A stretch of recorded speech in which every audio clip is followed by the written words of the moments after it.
Okay, so the Torah portion is Miketz. We've got mem, I, like a Q, A, and then a sadi, which is a ts. Miketz is how it's pronounced. And we're going to be looking at, in the first part, we're going to be looking at dreams. We're going to be looking at interpretation of dreams and, what are we to take from our dreams? Are dreams from Yehovah? When do we have dreams from Yehovah? How do we interpret dreams from Yehovah? All that sort of stuff. Because I think that's useful, because you always see people talking about, I've had this dream or I've had that dream, and maybe it means this or maybe it means that, and maybe it's from Yehovah and maybe it's not.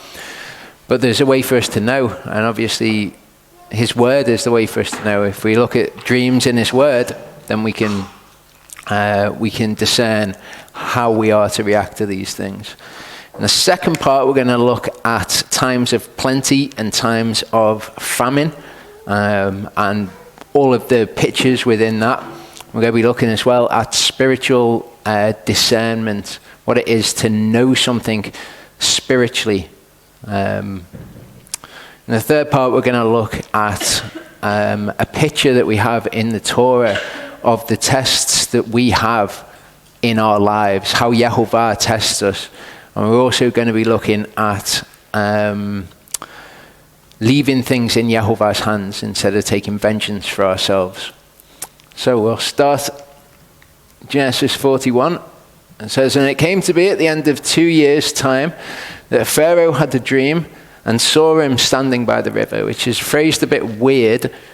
I'm not sure if it's just an artifact of the language, how it's translated, but we do find out later that he did see himself. He describes him as seeing himself standing by the river. "And saw 7 cows coming up out of the river, fine looking and fat, and they fed amongst the reeds. Then saw 7 other cows coming up after them out of the river, ugly and lean of flesh, and stood by the other cows on the bank of the river. And the ugly and lean of flesh cows ate up the 7 fine-looking and fat cows. Then Pharaoh awoke. And he slept and dreamed a second time, and saw 7 heads of grain coming up on one stalk, plump and good. And saw 7 lean heads scorched by the east wind coming up after them. And the 7 lean heads swallowed the plump and complete heads. Then Pharaoh awoke and saw that it was a dream. And it came to be in the morning that his spirit was moved, and he sent and called for all the magicians of Mitzrayim and all its wise men. And Pharaoh related to them his dreams, but there was no one who could interpret them for Pharaoh." So there's several interesting things in this. Okay, as we're looking at dreams, you're going to see the words relate and interpret. Relate, obviously, when you tell somebody your dream. Interpret when you're given an interpretation of the dream. I find it interesting that when it's talking about the wise men here, it said no one could interpret them for Pharaoh. He tells them what the dream is. These often you question things, don't you? When people have, according to the wisdom of the world, dream interpretation and all that sort of occultic pseudoscience, you kind of question it a bit, question its effectiveness. Are they just making it up? Are they getting it from somewhere? Is it coming from a spiritual source outside of Yehovah? How does it work?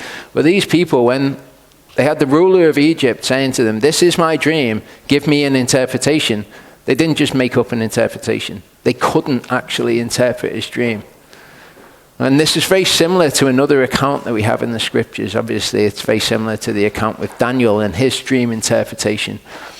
And when you have parallel accounts that have a lot of the same sort of features to them, or the same sort of things that happen, the same sort of language that's used in them, often you can see from one account something in the other account. You can look at what's missing in one or the other of the accounts and see if it makes a commentary on the other one. In Daniel 1, verse 17, it tells us, "As for these 4 young men, Elohim gave them knowledge and skill in all learning and wisdom, and Daniel had understanding in all visions and dreams." So this is something that was given to him by Elohim, by the Spirit of Elohim, and it's recognized in both accounts that this is because of the Spirit of Elohim that these people can do this interpretation. But Daniel was given understanding in all vision and dreams. In chapter 2 it says, and in the second year of the reign of Nebuchadnezzar had dreams, and his spirit was so troubled that his sleep left him. And very similar sort of language that we've got here. The king gave orders to call the magicians and the astrologers and the practices of witchcraft and the Chaldeans to declare to the king his dreams. So they came and stood before the king. And the king said to them, I've had the dream, and my spirit is troubled to know the dream. The Chaldean spoke to the king in Aramaic, O king, live forever. Relate the dream to your servants, and we shall reveal the interpretation. The king answered and said to the Chaldeans, my decision is firm. If you do not make known the dream and its interpretation to me, your limbs shall be taken from you and your houses made dunghills. So he won't relate the dream to them. He says, no, I want you to tell me what the dream is. And he kind of gives a little bit of an insight into why that is. He says, but if you reveal the dream and its interpretation, you shall receive gifts and rewards and great esteem from me, as we know happened to Yosef with Pharaoh. So reveal to me the dream and its interpretation. They answered again and said, let the king relate to his servants the dream, and we shall reveal its interpretation. The king answered and said, I know for certain that you would gain time because you see that my decision is firm. If you do not make known the dream to me, there is only one decree for you. For you have agreed to speak lying and corrupt words before me till the time has changed. So this is interesting, isn't it? He's saying to them, look, you've agreed to speak lying and corrupt words before me.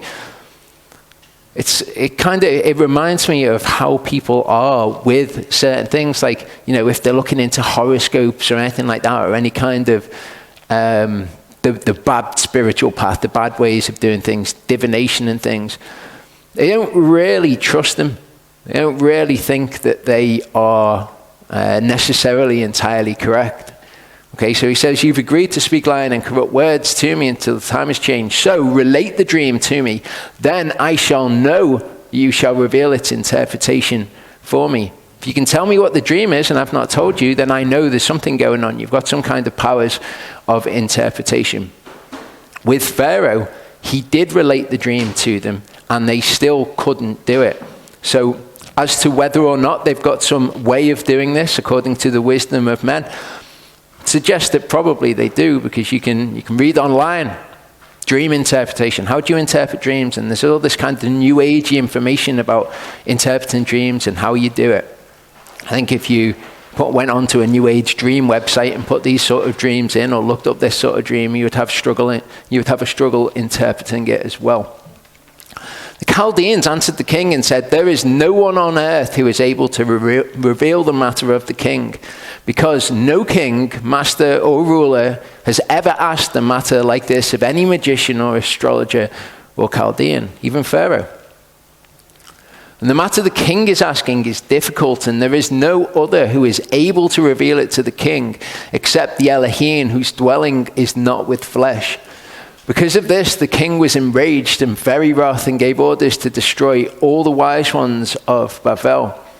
So the decree went out, and they began killing the wise ones, and they sought Daniel and his companions to kill them.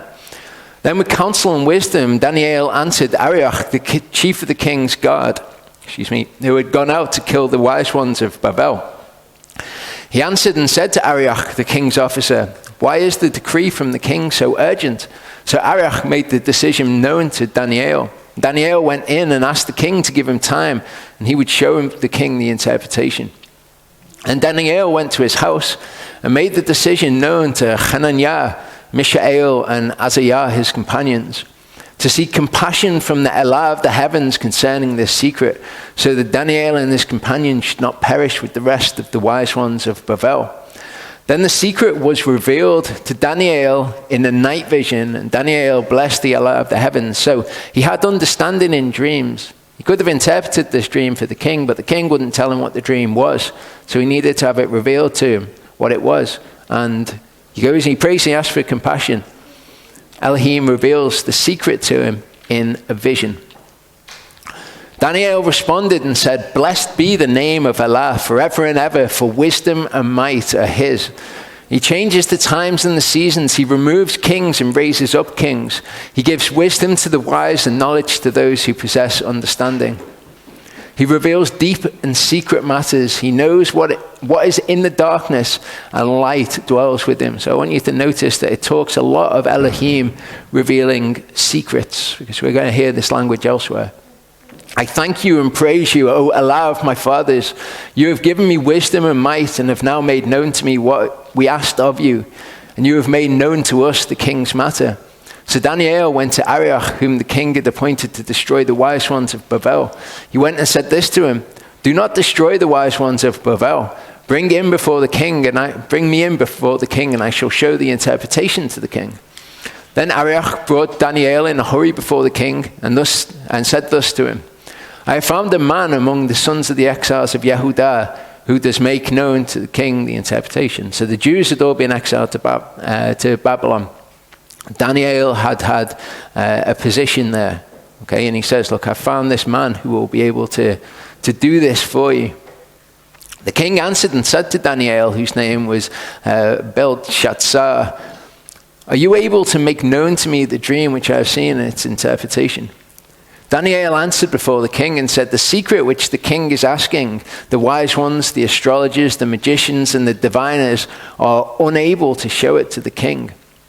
But there is an Allah in the heavens who reveals secrets, and he has made known to King Nebuchadnezzar what is to be in the latter days. Your dream and the visions of your head upon your bed were these. As for you, O king, on your bed your thoughts came up. What is going to take place after this?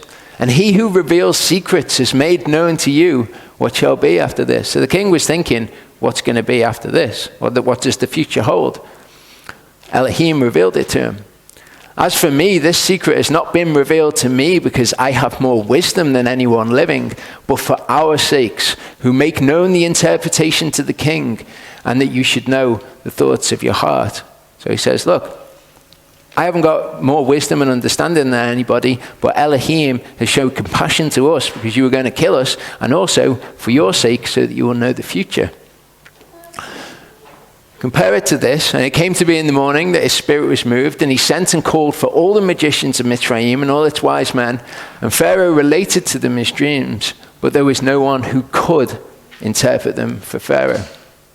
Now, 1 Corinthians 2, 4 to 14 is important for us to consider in this. It says, my word and my preaching were not with persuasive words of man's wisdom, but in demonstration of the Spirit and power. So with the Pharaoh, they couldn't interpret his dreams, even though he told them to them. The king, he didn't really trust them.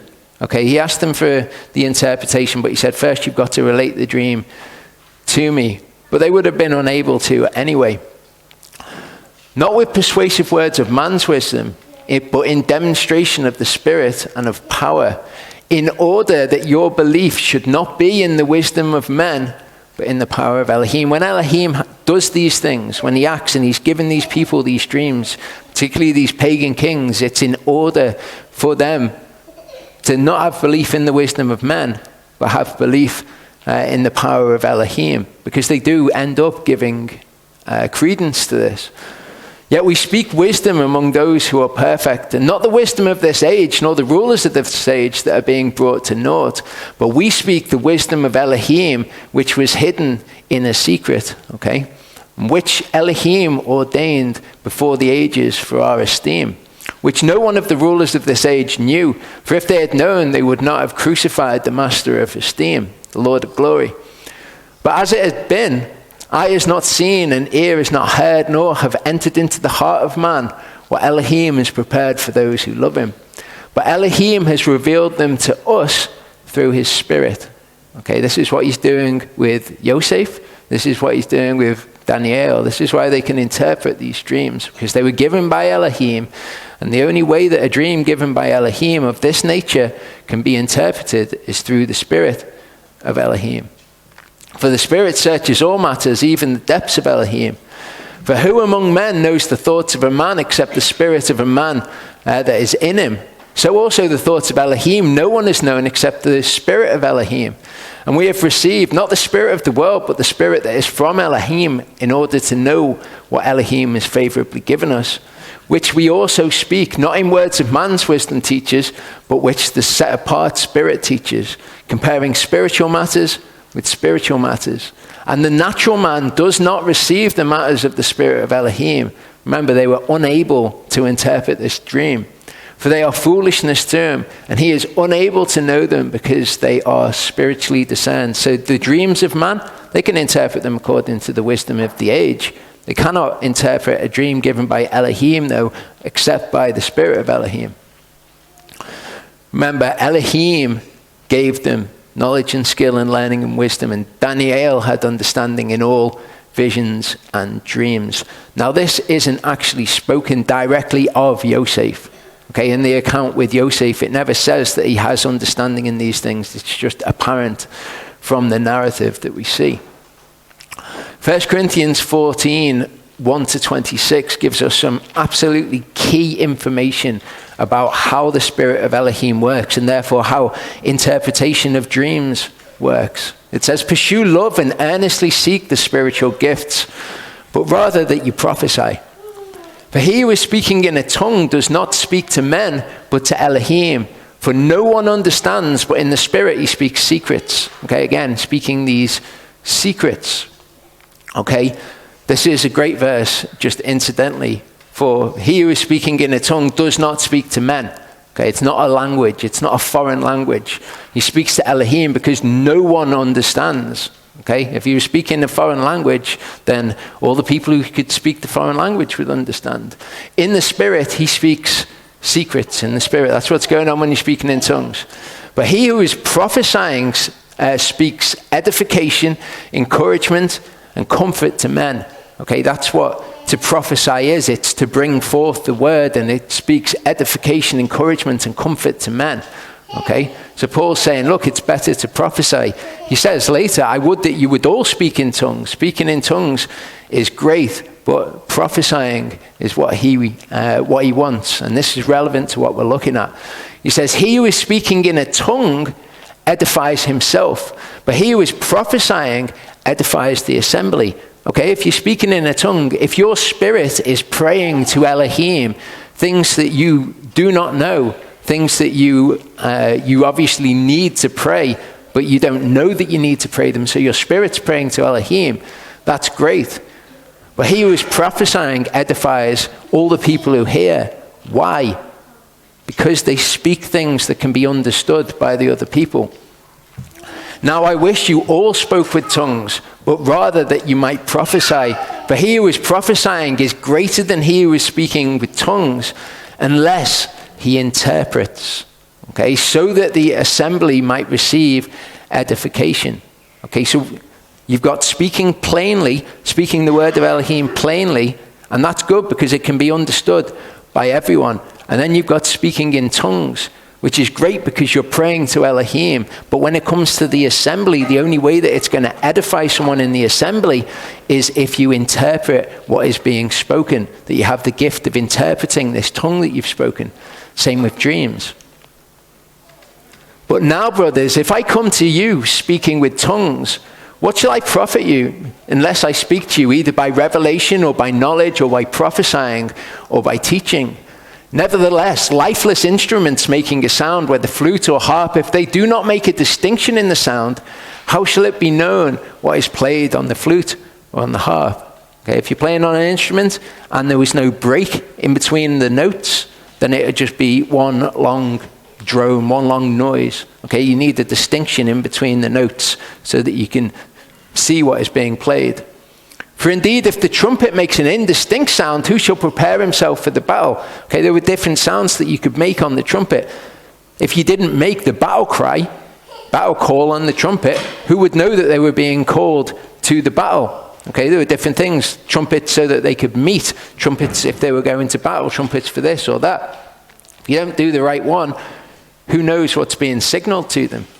So also you, if you do not give speech by the tongue that is clear, how shall it be known what is spoken? For you shall be speaking into the air.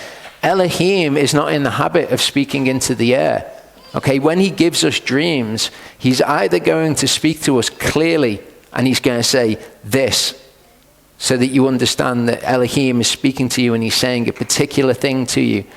Or if you have one of these dreams, which are much, much more rare, they're not kind of like, you don't have a dream which is kind of about something that's going on. And it's like, well, maybe I'm being told about this thing that's going on. Okay, Elohim either speaks clearly or he speaks in these symbols and pictures, and then you need somebody to interpret them by the Spirit of Elohim, and then it's very clear interpretation that's given. Sometimes the interpretation is given by an angel of Elohim. You have the prophetic dream. We'll see an example with Yaakov in a bit. We have the prophetic dream, and then an angel gives the interpretation to it. But most of the time throughout Scripture, if Elohim is trying to tell you something, he comes to you in a dream, and he tells you this. Do this. I want you to do this, this, this, this. This is the reason why I want you to do it. Okay? We have dreams, and we have dreams about things that are going on in our lives. That doesn't mean that we're having a dream that is trying to guide us. Okay, that's not something that we ever see in Scripture. Elohim either speaks clearly to us, or he speaks in symbols and then gives an interpretation by his Spirit. Okay, so if you do not give speech by the tongue that is clear, how shall it be known what is spoken? For you shall be speaking into the air. If he gives you a dream, okay, and he doesn't tell you exactly what it is, how are you going to know what Elohim is saying? Okay, he doesn't do that. There are undoubtedly so many kinds of sounds in the world, and none of them is without distinct sound. Okay, each thing has something that it signifies, something that it means, something that you can understand it by. If then I do not know the power of the voice, I shall be a foreigner to him who speaks, and he who speaks be a foreigner to me. The Greek word is barbaros, okay, a barbarian, somebody that you cannot understand. So also you, since you are ardent for spiritual gifts, seek to excel in the edification of the assembly. Therefore he who is speaking in a tongue, let him pray that he might interpret. Okay, it's great if you speak in a tongue, speaking to Elohim, you're praying things that you don't know to Elohim, you're speaking secrets to him. How much better if you could pray something in a tongue to Elohim and then be able to understand what it was the Spirit was saying on your behalf to Elohim. For if I'm praying in a tongue, my spirit is praying, but my understanding is without fruit. What then is it? I shall pray with the Spirit. I shall also pray with the understanding. Okay, I'll pray to Elohim with the Spirit, all those things that need to be prayed. But I'll also pray with my understanding, because those are things that I receive edification from in a different way. I shall sing with the Spirit. I shall also sing with the understanding. Otherwise, if you bless with the Spirit, how shall he who fills up the place of the unlearned say Amen at your giving of thanks, since he does not know what you are saying? Okay, so if you speak in a tongue and you speak this amazing blessing over somebody, but they don't know what you're saying, how are they going to agree with you? How will they say Amen? For you truly give thanks well, but the other's not edified. I thank my Elohim, I speak with tongues more than you all. But in an assembly, I wish to speak 5 words with my understanding, that I might instruct others also, than 10,000 words in a tongue. And it's the same with Elohim. If he's going to say something to you, he's not going to come in a dream that's kind of about something where you're like, oh, maybe this is from Elohim, maybe this is some kind of guidance on this issue, and you don't know. Because what does that profit you? It doesn't profit you anything. Elohim would rather speak 5 words to you clearly about what he actually wants than just speak into the air. Brothers, do not be children in your thinking, but in evil be babes, and in your thinking be perfect. In the Torah it has been written, with men of other tongues and other lips I shall speak to this people, and even so they shall not hear me, says Yehovah. So then tongues are for a sign, not to those who believe, but to unbelievers. And prophesying is not for unbelievers, but for those who believe. And he'll go on to explain this. If then all the assembly comes together in one place, and all speak with tongues, and there come in those who are unlearned or unbelievers, shall they not say that you're mad? If they come in and you're speaking things that they can't understand, they're going to think that you're insane. But if all prophesy and an unbeliever, an unlearned one comes in, he is reproved by all, he's discerned by all, Okay, if an unbeliever comes in and everyone's speaking in tongues, they might be speaking the most amazing secrets. They might be speaking, just incredible things, but because they can't understand them, then it doesn't profit them. But if they come in and everyone's speaking the word of Elohim, then of course they're reproved by all, they're discerned by all. They go in, they hear the word of Elohim, and it's like holding a mirror up to them. And they say, wow, this is powerful, this is truth. And so the secrets of his heart are revealed. And so falling down on his face, he shall worship Elohim, declaring that Elohim is truly among you. What then is it, brothers? Whenever you come together, each one has a psalm, has a teaching, has a tongue, has a revelation, has an interpretation. Let all be done for edification. If anyone speaks in a tongue, let there be 2 or at most 3. Each in turn, let one interpret. And if there's no interpreter, let him be silent in the assembly and let him speak to himself and to Elohim. How much more true is this of Elohim? If there's no one to interpret a dream, then he will stay silent. Okay, he'd rather speak those 5 words with his understanding. And what we're going to see is that this is how he speaks to us in dreams. If he wants to come and tell us something, he's going to come and give us very explicit details about it. In Matthew 1:18-20, it says, "But the birth of Yeshua Messiah was as follows. After his mother Miriam was engaged to Yosef, before they came together, she was found to be pregnant from the set-apart spirit. And Yosef, her husband, being righteous and not wishing to make a show of her, had in mind to put her away secretly.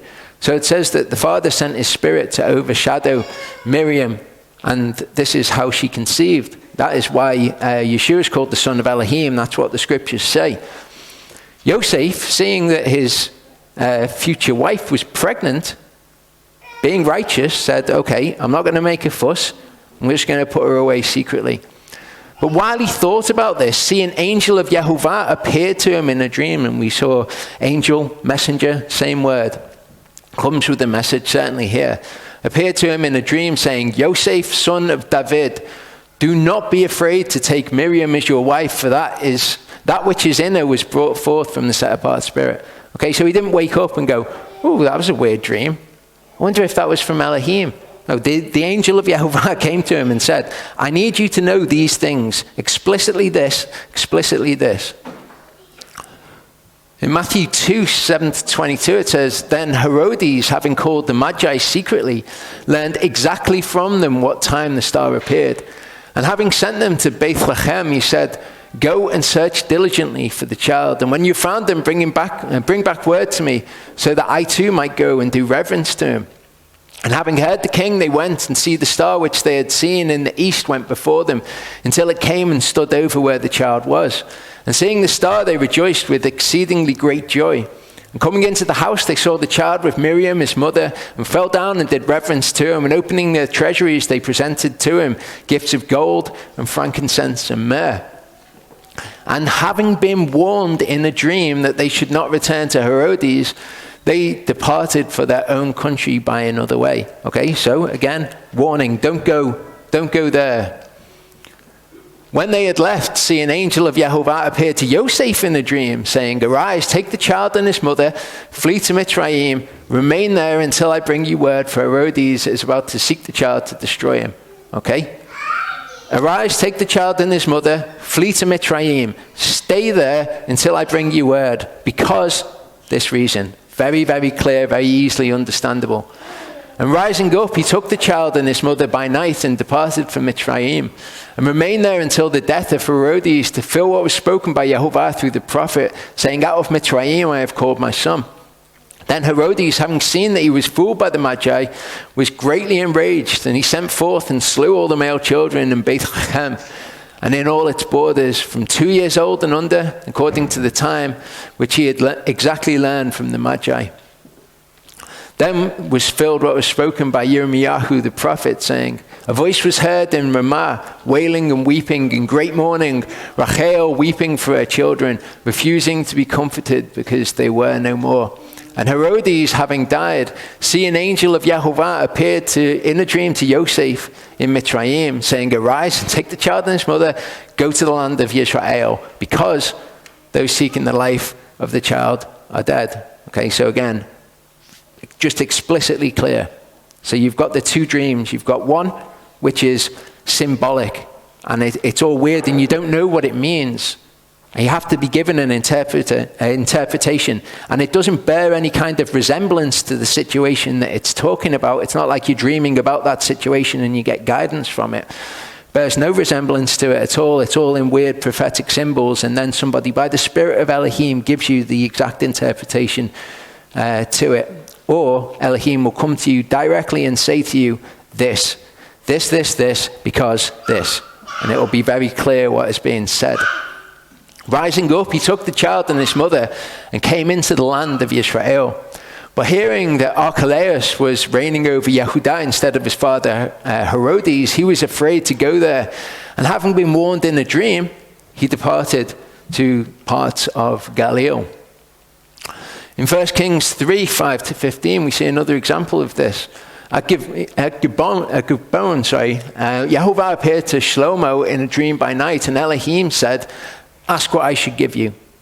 What we're going to see is that they now have a two-way conversation in the dream. Elohim appears to him, tells him something.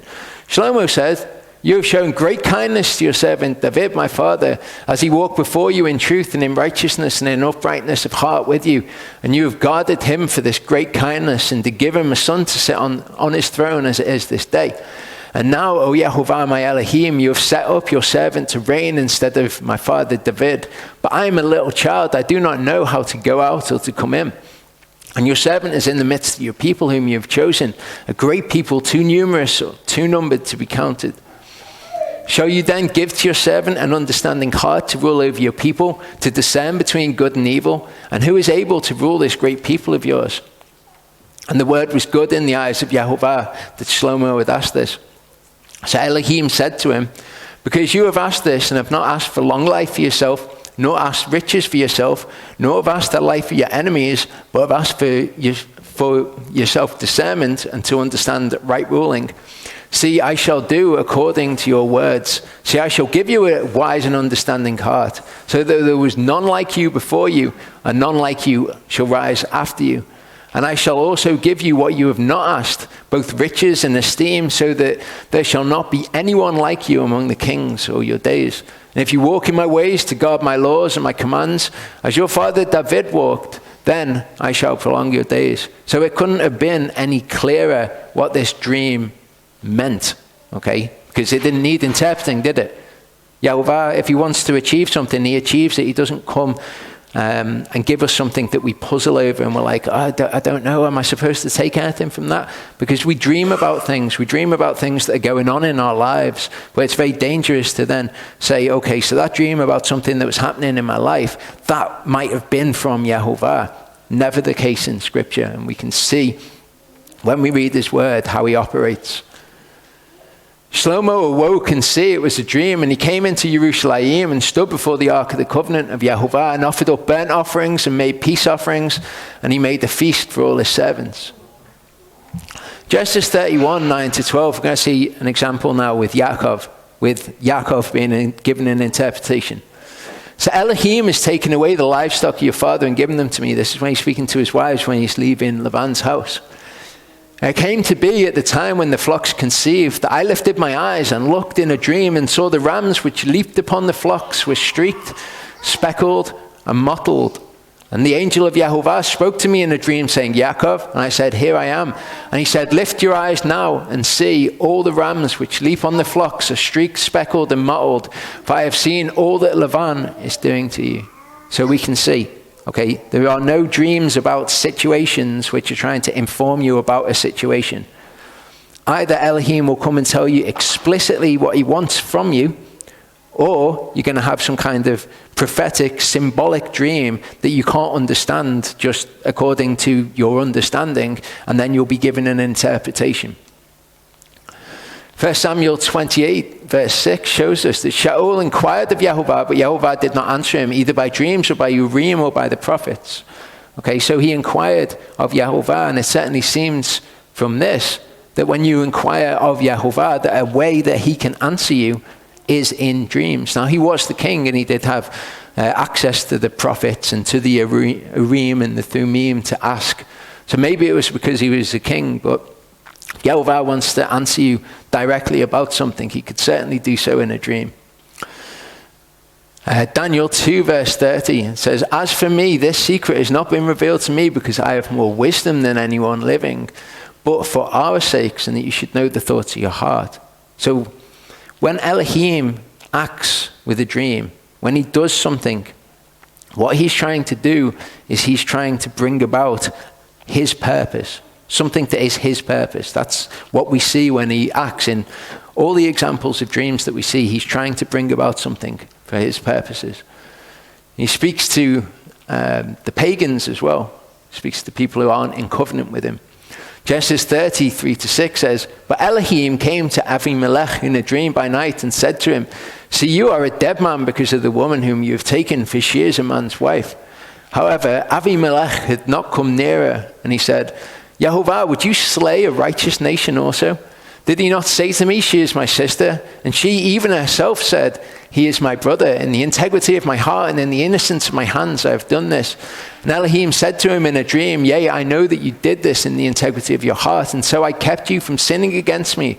For this reason I did not let you touch her.'" So Elohim's achieving his purpose here. He's achieving his purpose in Abraham's life directly. Also, we can see from this that when Elohim judges somebody, if they actually act in the innocency of their heart and they're not led astray by something that they wanted to be led astray by, then Elohim has a certain reaction. This is in Elohim's word for a reason, but he's achieving his purpose. But notice, he comes to him in a dream and he speaks to him directly again. Genesis 31:24, "But in a dream by night, Elohim came to Lavan the Aramean and said to him, 'Guard yourself that you do not speak to Yaakov, either good or evil.'" Again, very plain, he just comes to him and says, "This is what I want of you." Matthew 27:19 says, "And as he was sitting on the judgment seat," this is Pilate, "his wife sent to him saying, 'Have none at all to do with that righteous man, for I have suffered much today in a dream because of him.'" So we've got Lavan, we've got Avimelech, and now we've got Pilate's wife. Elohim speaks to them in dreams to achieve his purpose again. In Judges 7:9-15, we see Elohim using dreams for his purpose in a bit of a different way. It says, "And it came to be on that night that Yehovah said to him," this is to Gideon, "Arise, go down against the camp, for I have given it into your hand. But if you are afraid to go down, you and Purah your servant to the camp, and you shall hear what they say, and after that, let your hands be strengthened, and you shall go down against the camp." So we went down with Purah's servant to the edge of the formation of fives who were in the camp. So Elohim says to him, "Look, I want you to go down and fight them. If you're afraid, go down, you and your servant, and listen to what they say, and you're going to hear something that emboldens you." And Midian and Amalek and all the people of the east were lying in the valley, as many as locusts, and their camels were as numerous as the sand by the seashore. And Gideon came, and see, a man was relating a dream to his companion, and said, "See, I had a dream, and see, a loaf of barley bread tumbled into the camp of Midian, and it came to a tent and smote it, so that it fell and overturned, and the tent fell down. And his companion answered and said, This is nil else than the sword of Gideon, son of Joash, a man of Israel. Elohim has given Midian and all the camp into his hand." And it came to be when Gideon heard this dream related and its interpretation, he bowed himself down. He returned to the camp of Israel and said, "Arise, for Yehovah has given the camp of Midian into your hand." Okay, so we've got a symbolic dream and an interpretation given. I don't know if this man was given the interpretation by Elohim, by his spirit, whether it was a proper interpretation or whether this is just one of the interpretations of the wisdom of the world. It could be that way, but either way, yeah, Elohim has used it for his purposes. It could be that this is, just kind of occultic pseudoscience dream interpretation that we've got going on here. But even if it is, Elohim uses all things for the good of those who love him and are called according to his purpose. All things. Doesn't matter whether someone's doing something bad. Because people will say, "Oh no, I've been into dream interpretation for a while, and it's actually good. It's led me to some right decisions in my life." Well, that doesn't matter. Got here, propheticdreamers.com, and it says here, propheticdreamers.com is a faith-based ministry. People in Christianity, people in the Torah movement are also bang into dream interpretation a lot of the time. That's the reason for prophetic propheticdreamers.com community. We have personally experienced thousands of those unexplainable and prophetic dreams. We have been provided strategic insight that when followed made all the difference. We have misinterpreted or misapplied such dreams and found ourselves in trouble, and then repeated that same mistake too many times, letting our hopes and desires cloud our understanding. propheticdreamers.com is committed to helping you access this fourth dimension and applying it to your life. After all, what can be more valuable than gaining divine and strategic insight? I don't know. How about walking according to the word, walking in righteousness, doing his commandments, having good standing before him? Though many argue that dreams are not prophetic, they're the ones who haven't searched out the hidden meaning of their dreams to notice that they coincide with their lives. These well-meaning folks haven't experienced the satisfaction, the victories, the inner peace. For those bold enough to make the journey, we welcome you, but we publish a warning as well. Interpreting and implying dreams, if handled improperly or incorrectly, can have disastrous results. It can damage relationships, cost your job, or send you across the world where you will not prosper. Okay? So sometimes it's terrible when you do that, but obviously that's when you're not doing it right. Okay? Can damage relationships. Okay? If people had dreams before where you have a dream about somebody and it changes how you actually feel about that person because of how they were in the dream. But if handled properly, dreams can lead you to the right spouse, the right job, the right church, the right home. Dreams can bring hope and comfort even in the most difficult situations. Best of all, they can encourage you to become the wiser and fulfilled person you're intended to be. That sound familiar? Okay. Eve saw the fruit, that it was pleasurable to the eyes, and that it was desirable to make you wise. The lies of the serpent are all over this. Okay. After all, what can be more valuable than gaining divine and strategic insight? It's great. It's all about Yehovah. In Exodus 12, verse 6 is a verse that I'll bring up because I'm sure when I talk about this, people are going to be like, oh, no, dreams are a good thing. Which they can be. I'm not saying that they're not, but it says, and he said, hear now my words. If your prophet is of Yehovah, I make myself known to him in a vision. I speak to him in a dream. Okay, but again, it's not like a dream about a situation that's going on in your life. It's him coming and speaking to you directly and saying, I want you to do this. Okay, like when he came to Jeremiah or when Isaiah has his vision. Joel 2, 28 to 29, and after this it shall be that I shall pour out my spirit on all flesh, and your sons and your daughters shall prophesy, and your old men dream dreams, and your young men see visions. And also on the male servants and the female servants I shall pour out my spirit in those days. Okay, and this is a promise that we have of him. So what I am not saying is that dreams are never from Yehovah and that we're never to pay any heed to dreams. What I am saying is that his word tells us exactly how to identify when a dream's from Yehovah and when it's just a dream that we're having in our heads. Acts 2, 14 to 18. Kepha, standing up with the 11, lifted up his voice and said to the men of Yehudah and all those dwelling in Yerushalayim, let this be known to you and listen closely to my words. For these men are not drunk as you imagine, since it is only the third hour of the day. But this is what was spoken by the prophet Yoel. And that's exactly what we just read. And he said this is being fulfilled here. Okay, well, this is a fulfillment of this. We're going to have these things fulfilled in many different ways. So again, I'm not saying that dreams are never to be paid heed to, just that if you're going to pay heed to a dream in any way, make sure that Yehovah's come and told you something specific. Job 7, 13 to 15 gives us some interesting information.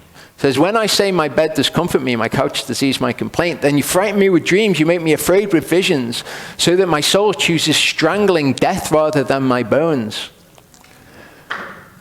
Then you frighten me with dreams. Okay? If you remember in the account of Job, was it Yehovah that was troubling him?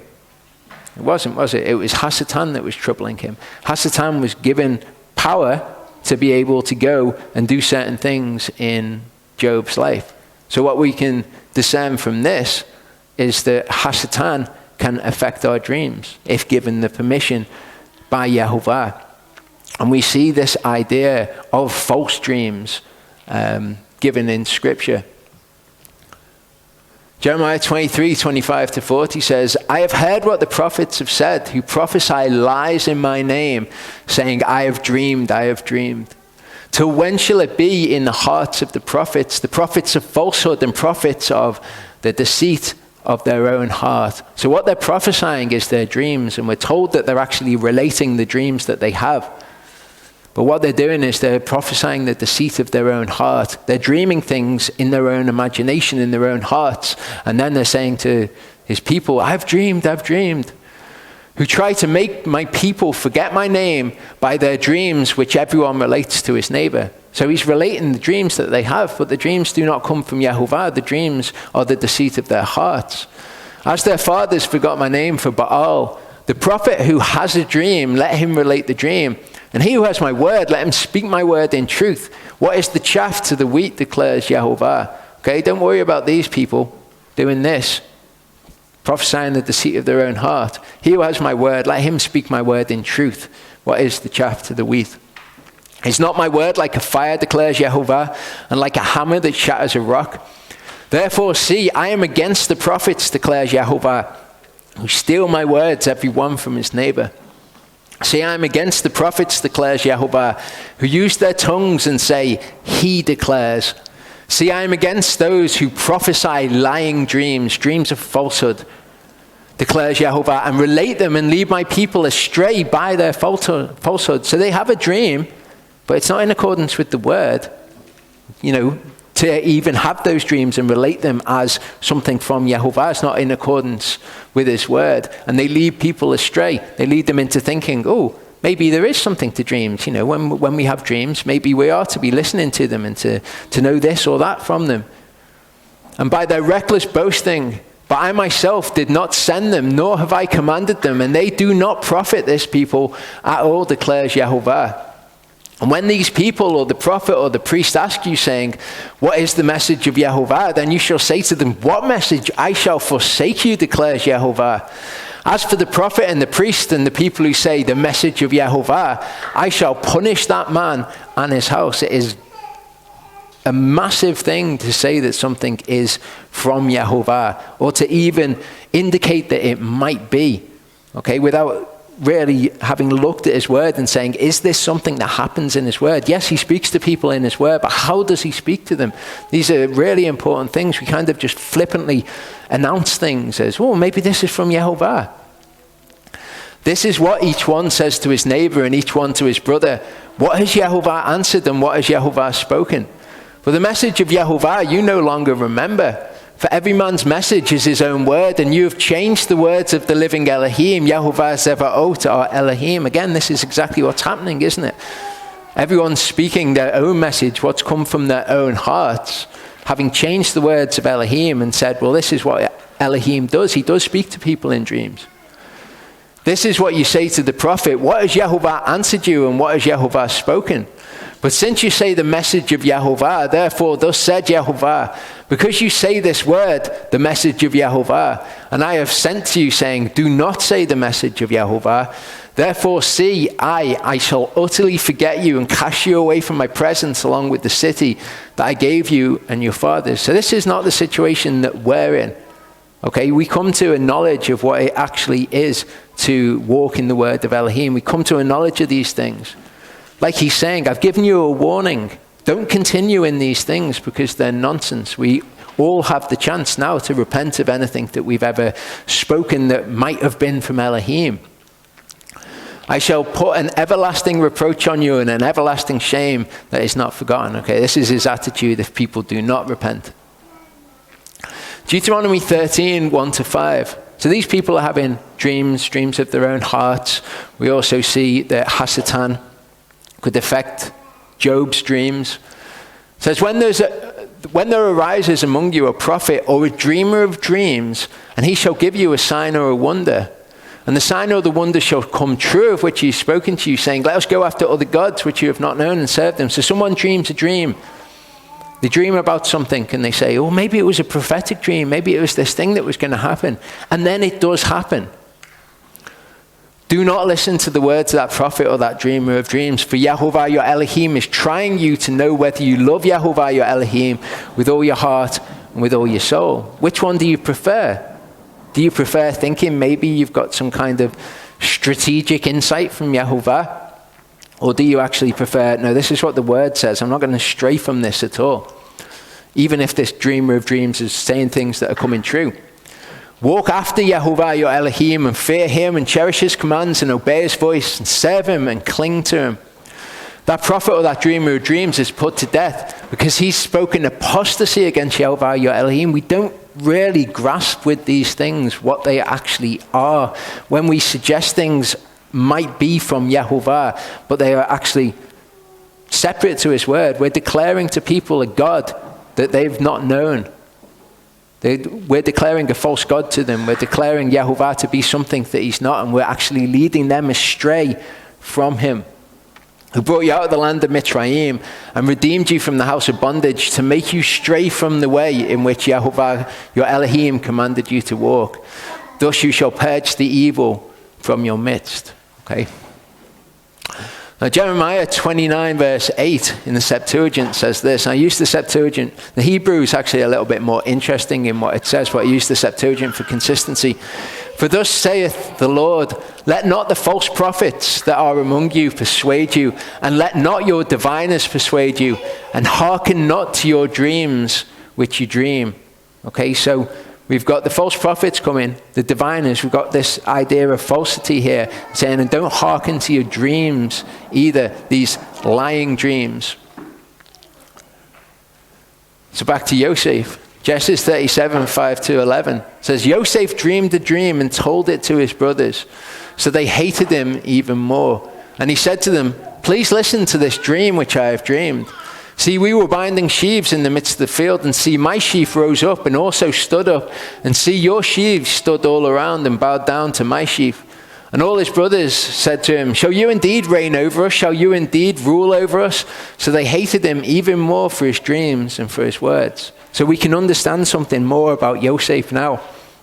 When he is relating these dreams to them, and he's saying, look, my sheaf rose up, your sheaves. And they're saying, shall you indeed reign over us? Okay, Yosef is given the interpretation along with the symbolic dream. He's not just given the symbolic dream and then just like, see what you want to do with that? Maybe you can all just interpret this bizarre symbolic thing and see what it means. Now, Elohim doesn't do that. He doesn't speak words into the air. He dreamed still another dream and related it to his brothers and said, see, I've dreamed another dream, and see, the sun and the moon and the 11 stars bowed down to me. And he related it to his father and his brothers. And his father rebuked him and said to him, what is this dream you've dreamed? Shall we, your mother and I and your brothers, indeed come to bow down to the earth before you? And I'd suggest from what we've seen that Yosef is also giving them the interpretation. They hated him for his dreams that he had, but not just for the dreams he related, also for his words about the dreams. And his brothers envied him, but his father guarded the word. Again, the other narrative that we've got, which is so incredibly similar to this one, it tells us that Elohim gave them knowledge and skill and all learning and wisdom, and Daniel had understanding in visions and dreams. Genesis 37, 18-20, it says, they saw him from a distance, and before he came near them, they plotted against him to kill him. And they said to each other, see, this Lord of dreams is coming. In the Hebrew, this Baal Chalom is what it says is coming. I don't know whether they were saying this because he'd had dreams, and they thought, well, his dreams make him out to be more important in the future, or whether they call him Lord of Dreams because he was actually someone who could interpret dreams and he had this understanding in dreams. Not sure. Now then, come and let us now kill him, throw him into some pit, and say, some wild beast has devoured him. Let us then see what comes of his dreams. Okay, and that is what we're going to see in the second part. We will see what comes of Yosef's dreams. Verse 9 says, then the chief cupbearer spoke to Pharaoh, saying, I remember my sins this day. And then he says something else. When Pharaoh was wroth with his servants and put me in confinement in the house of the captain of the guard, both me and the chief baker, each one of us dreamed a dream in one night. He and I, each of us dreamed according to the interpretation of his own dream. And there was with us a Hebrew youth, a servant of the captain of the guard, and we related to him, and he interpreted our dreams for us. To each man he interpreted according to his own dream. And it came to be as he interpreted for us, so it came to be. He restored me to my office, and he hanged him.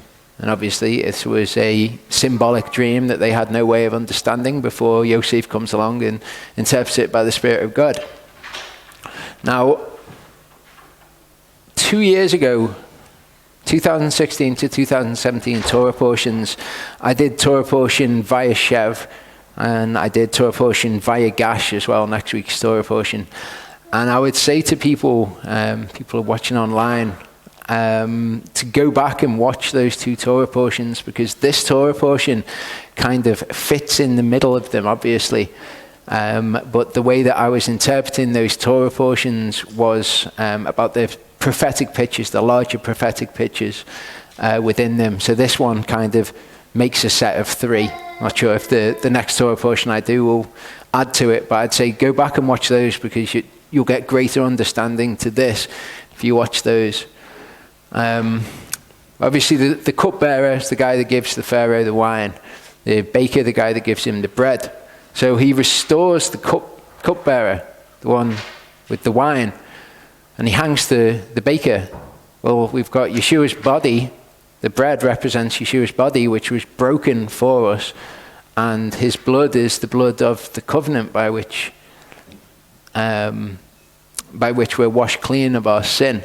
Okay, so we're restored by the blood, and his body was broken for us, which is a prophetic picture within that. I don't think I actually explained that very well the first time I went through this idea. Okay, verse 14 says, Then Pharaoh sent and called Joseph, and they hurriedly brought him out of the dungeon, and he shaved and changed his garments, and he came to Pharaoh. And Pharaoh said to Joseph, I have dreamed a dream, and there is no one to interpret it. Now I myself have heard it said of you that you understand the dream to interpret it. I covered this in Torah portion via Gash, so I'm not going to go through it again. And Joseph answered Pharaoh, saying, It is not in me. Let Elohim answer Pharaoh with shalom. Okay, and this is a really, really important point for us all to recognize here. Okay, Yosef, immediately on being told, I've heard it said of you that you can do this. He's going to do something by the Spirit of Elohim. And because he does it by the Spirit of Elohim, he proclaims that exactly so that it's understood. We saw before what it was for, so that they didn't have belief in the wisdom of the world, but rather in the power of Elohim. In Genesis 40, verse 8, he says something very similar when it comes to him interpreting the dreams of the cupbearer and the baker. Okay, we each have dreamed a dream, and there is no one to interpret it. And Yosef said to them, Do not interpretations belong to Elohim? Relate them to me, please. So he gives the glory to Elohim again. In Acts 3, 4-12, it says, And Kepha and Yochanan, looking steadfastly at him, said, Look at us. So this was the lame man who was outside of the temple. Look at us. And he gave heed to them, expecting to receive whatever from them. But Kepha said, I do not have silver and gold, but what I do possess, this I give you. In the name of Yeshua, Messiah of Nazareth, rise up and walk. And taking him by the right hand, he lifted him up, and immediately his feet and ankle bones were made firm. And leaping up, he stood and walked, and went in with them into the set-apart place, walking and leaping and praising Elohim. And all the people saw him walking and praising Elohim. And they recognized him, that it was he who sat begging alms at the lovely gate of the set-apart place. The noun, the lovely gate, it's a name. It's not an adjective. It's not describing it as lovely. Of the set-apart place. And they were filled with wonder and amazement at what befell him. And as the lame man who was healed was clinging to Kepha and Yochanan, all the people ran together to them in the porch, which is called Shelomoh, was greatly amazed. And seeing it, Kepha responded to the people, Men of Israel, why do you marvel at this? Or why do you look so intently at us, as though by our power or reverence we have made him walk? Okay, nothing to do with us. Okay, People come to you. I mean, people will say to me from time to time, they'll be like, oh, you've got amazing understanding of the word. But I take pains to explain to them, no, it's not me. It's not me. I pray for wisdom over things. I pray that Yehovah will guide me. And then he puts these things before me. It's not of me, though. And it's really important that we have this attitude. 2 Corinthians 3:4-5 says, and such trust we have toward Elohim through the Messiah. Not that we are competent in ourselves to reckon any matter as from ourselves, but our competence is from Elohim. Our righteousness is from Elohim. When we do things, okay, and we're seen in the eyes of people to do things that are good, all we are doing is we're copying Elohim, basically. We're imitating him. So our righteousness does not come from us. It's not our righteousness. Okay, you hear it spoken of often, Christ's righteousness or the righteousness of God. You've got Christ's righteousness. Well, we do have Christ's righteousness, but that doesn't mean that it's not the things that we do. Okay, we know the verse, little children, let no one deceive you. He who does righteousness is righteous even as he is righteous. We've got his righteousness, but we could change this competency here so that not that we are righteous in ourselves to reckon any matter as from ourselves, but our righteousness is from Elohim. 1 Corinthians 2:4-5 says, and my word and my preaching were not with persuasive words of man's wisdom, but in demonstration of the Spirit and of power, in order that your belief should not be in the wisdom of men, but in the power of Elohim. So it's important that we recognize this. And that we show other people, if that's what it's for, if it's to show other people that power comes from Elohim, we can't just kind of like, if they say something to us, not then say, it's not of me, it's of Elohim. Okay, this good act, the reason that I've done this thing, I've done it because it's written in the Torah of Elohim. It's important to point these things out.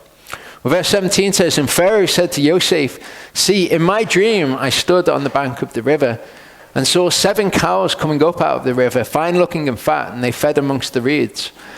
Then saw 7 other cows coming up after them, poor and very ugly and lean of flesh, such ugliness as I have never seen in all the land of Mitzrayim. And the lean of flesh and ugly cows ate up the first 7, the fat cows. Yet when they had eaten them up, no one would have known that they had eaten them, for they were as ugly as at the beginning. Then I awoke. Okay, so remember that. The fat cows come up first. When the ugly cows, the skinny cows come up, they eat the fat cows, but it appeared as if they'd never eaten the fat cows. Also, I looked in my dream and saw 7 heads coming up on one stalk, complete and good. Then saw 7 heads withered, lean, scorched by the east wind coming up after them. And the lean heads swallowed up the 7 good heads. And I spoke to the magicians, but there was no one who could explain it to me. Yosef said to Pharaoh, the dream of Pharaoh is one. Elohim has shown Pharaoh what he is about to do. Again, think of Nebuchadnezzar. He was on his bed wondering what was going to happen, and then Elohim shows him what he was about to do. The 7 good cows are 7 years, and the 7 good heads are 7 years. It is one dream. And the 7 lean and ugly cows which came up after them are 7 years, and the 7 empty heads scorched by the east wind are 7 years of famine. This is the word which I spoke to Pharaoh. Elohim has shown Pharaoh what he's about to do. See, the 7 years of great plenty. Okay, that's the first one. And the word in the Hebrew is savah. Okay, and it's savah gadol. Okay, great plenty. Like the high priest is the Kohen Gadol. Okay, it talks of greatness or highness. 7 years of Savah Gadol are coming in all the land of Mitzrayim. And this word Savah is very interesting. It's only actually used 8 times in Scripture. And we've got it used here in the physical. Obviously, it's talking about physical plenty in this. But we can also see it used elsewhere in Scripture, and we'll look at that as we go on, and that teaches us about the spiritual as well. But after them, 7 years of famine shall arise, and all the savah be forgotten in the land of Mitzrayim, and the famine destroy the land. Okay, well, most of them, I think 6 of the usages of this word savah are within this narrative. And the savah shall not be remembered in the land because of the famine following it, for it is very severe. So remember that, okay, the savah will not be remembered because of the famine that followed it. And the dream was repeated to Pharaoh twice because the word is established by Elohim, and Elohim is hastening to do it. So this, that we've got this physical happening of here, represents the physical. If we remember, it will not be remembered because of what followed it. Okay, and the word is established by Elohim. Elohim's hastening to do this. Amos 8:11 gives us a nugget of the spiritual picture. It says, "See, the days are coming, declares the Master Yehovah, that I shall send a famine in the land, not a famine of bread, nor a thirst for water, but for shemaring the words of Yehovah." Okay, so the famine can represent not shemaring the words, disobedience to the word, not obeying the words of Yehovah. Ezekiel 18:24 says, "But when a righteous one turns away from his righteousness and does unrighteousness according to all the abominations that the wrong one has done, shall he live? All his righteousness that he has done shall not be remembered." Okay, so we've got the famine, that's not shemaring the word of Elohim. Okay, so the opposite of that, the plenty, that is to obey the word of Elohim. So the righteousness, okay, he will do his righteousness up until a point, and then there will be this famine. There's not shemaring the word of Elohim, but all of his righteousness which he's done will not be remembered, just like all of the plenty would not be remembered. Deuteronomy 28:47-48 says, "Because you did not serve Yehovah your Elohim with joy and gladness of heart for all the plenty, you shall serve your enemies whom Yehovah sends against you in famine." So we've got these two concepts, that the plenty comes first, and then the famine comes afterwards, in this case because they did not serve Yehovah with joyness and gladness of heart. In Micah 6:14, okay, think of the skinny cows that came up and ate the cows of the plenty, ate the fat cows. Okay, it says, "You shall eat, but not be satisfied, and your inside be empty." Okay, this is what happens. This is the curse which comes upon them, where they eat of the plenty, but they're not satisfied, which is exactly what we see pictured in the dream. We remember that all of these things and all of the happenings and all of the dreams that people can have, they're all founded on the word of Elohim. Okay, either obedience to the word, disobedience to the word, and it's all just exactly the same thing happening over and over again, but manifesting in all these different ways. So it should be no surprise that we can look through the word and find these things all over the place. There's probably many more examples than this. "And now let Pharaoh look for a discerning and wise man and set him over the land of Mitzrayim." Let Pharaoh do this. Let him appoint overseers over the land to take up 1/5 of the land of Mitzrayim in the 7 years of plenty.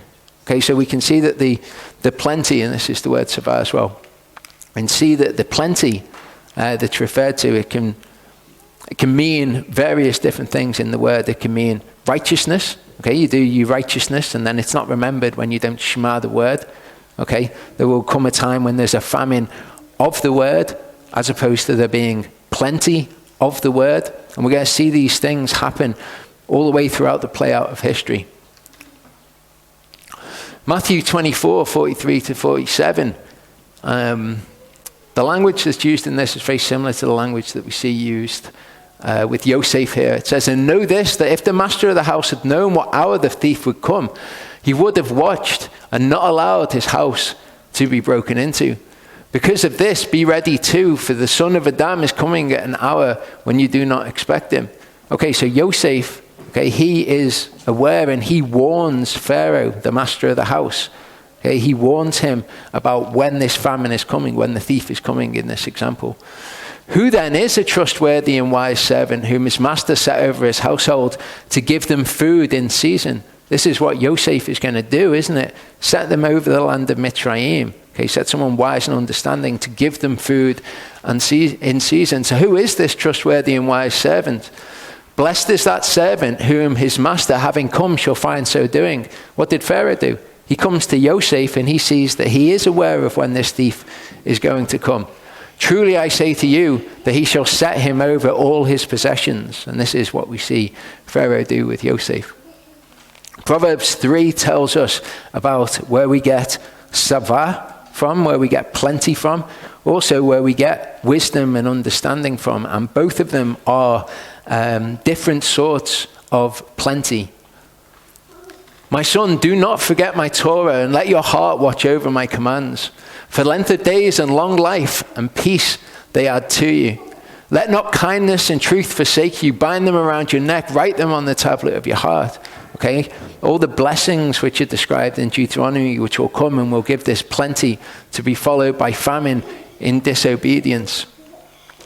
Thus finding favor and good insight in the eyes of Elohim and man. This is exactly what Yosef at this point finds. He finds favor and good insight in the eyes of Pharaoh because he's walking according to the word. If he'd not been walking according to the word and doing the commands, he wouldn't have been in prison in the first place.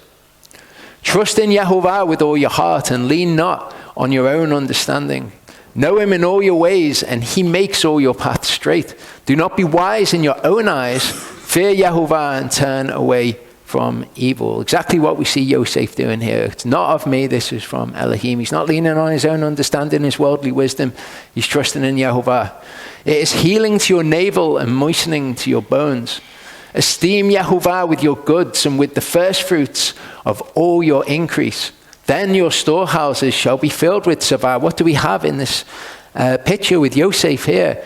We've got this time of savah with which he fills the storehouses. How is this derived? Esteem Yehovah with your goods, with the first fruits of all of your increase. Okay, it's talking about tithing in very much the same language that Malachi speaks of tithing with the storehouse here. Then your storehouses shall be filled with savah. This is one of the only 8 times that this word savah is used in Scripture. And as I say, 6 of them are in the narrative with Yosef that we're reading at the moment. The other one is in Ecclesiastes. But this tells us how to get this time of savah.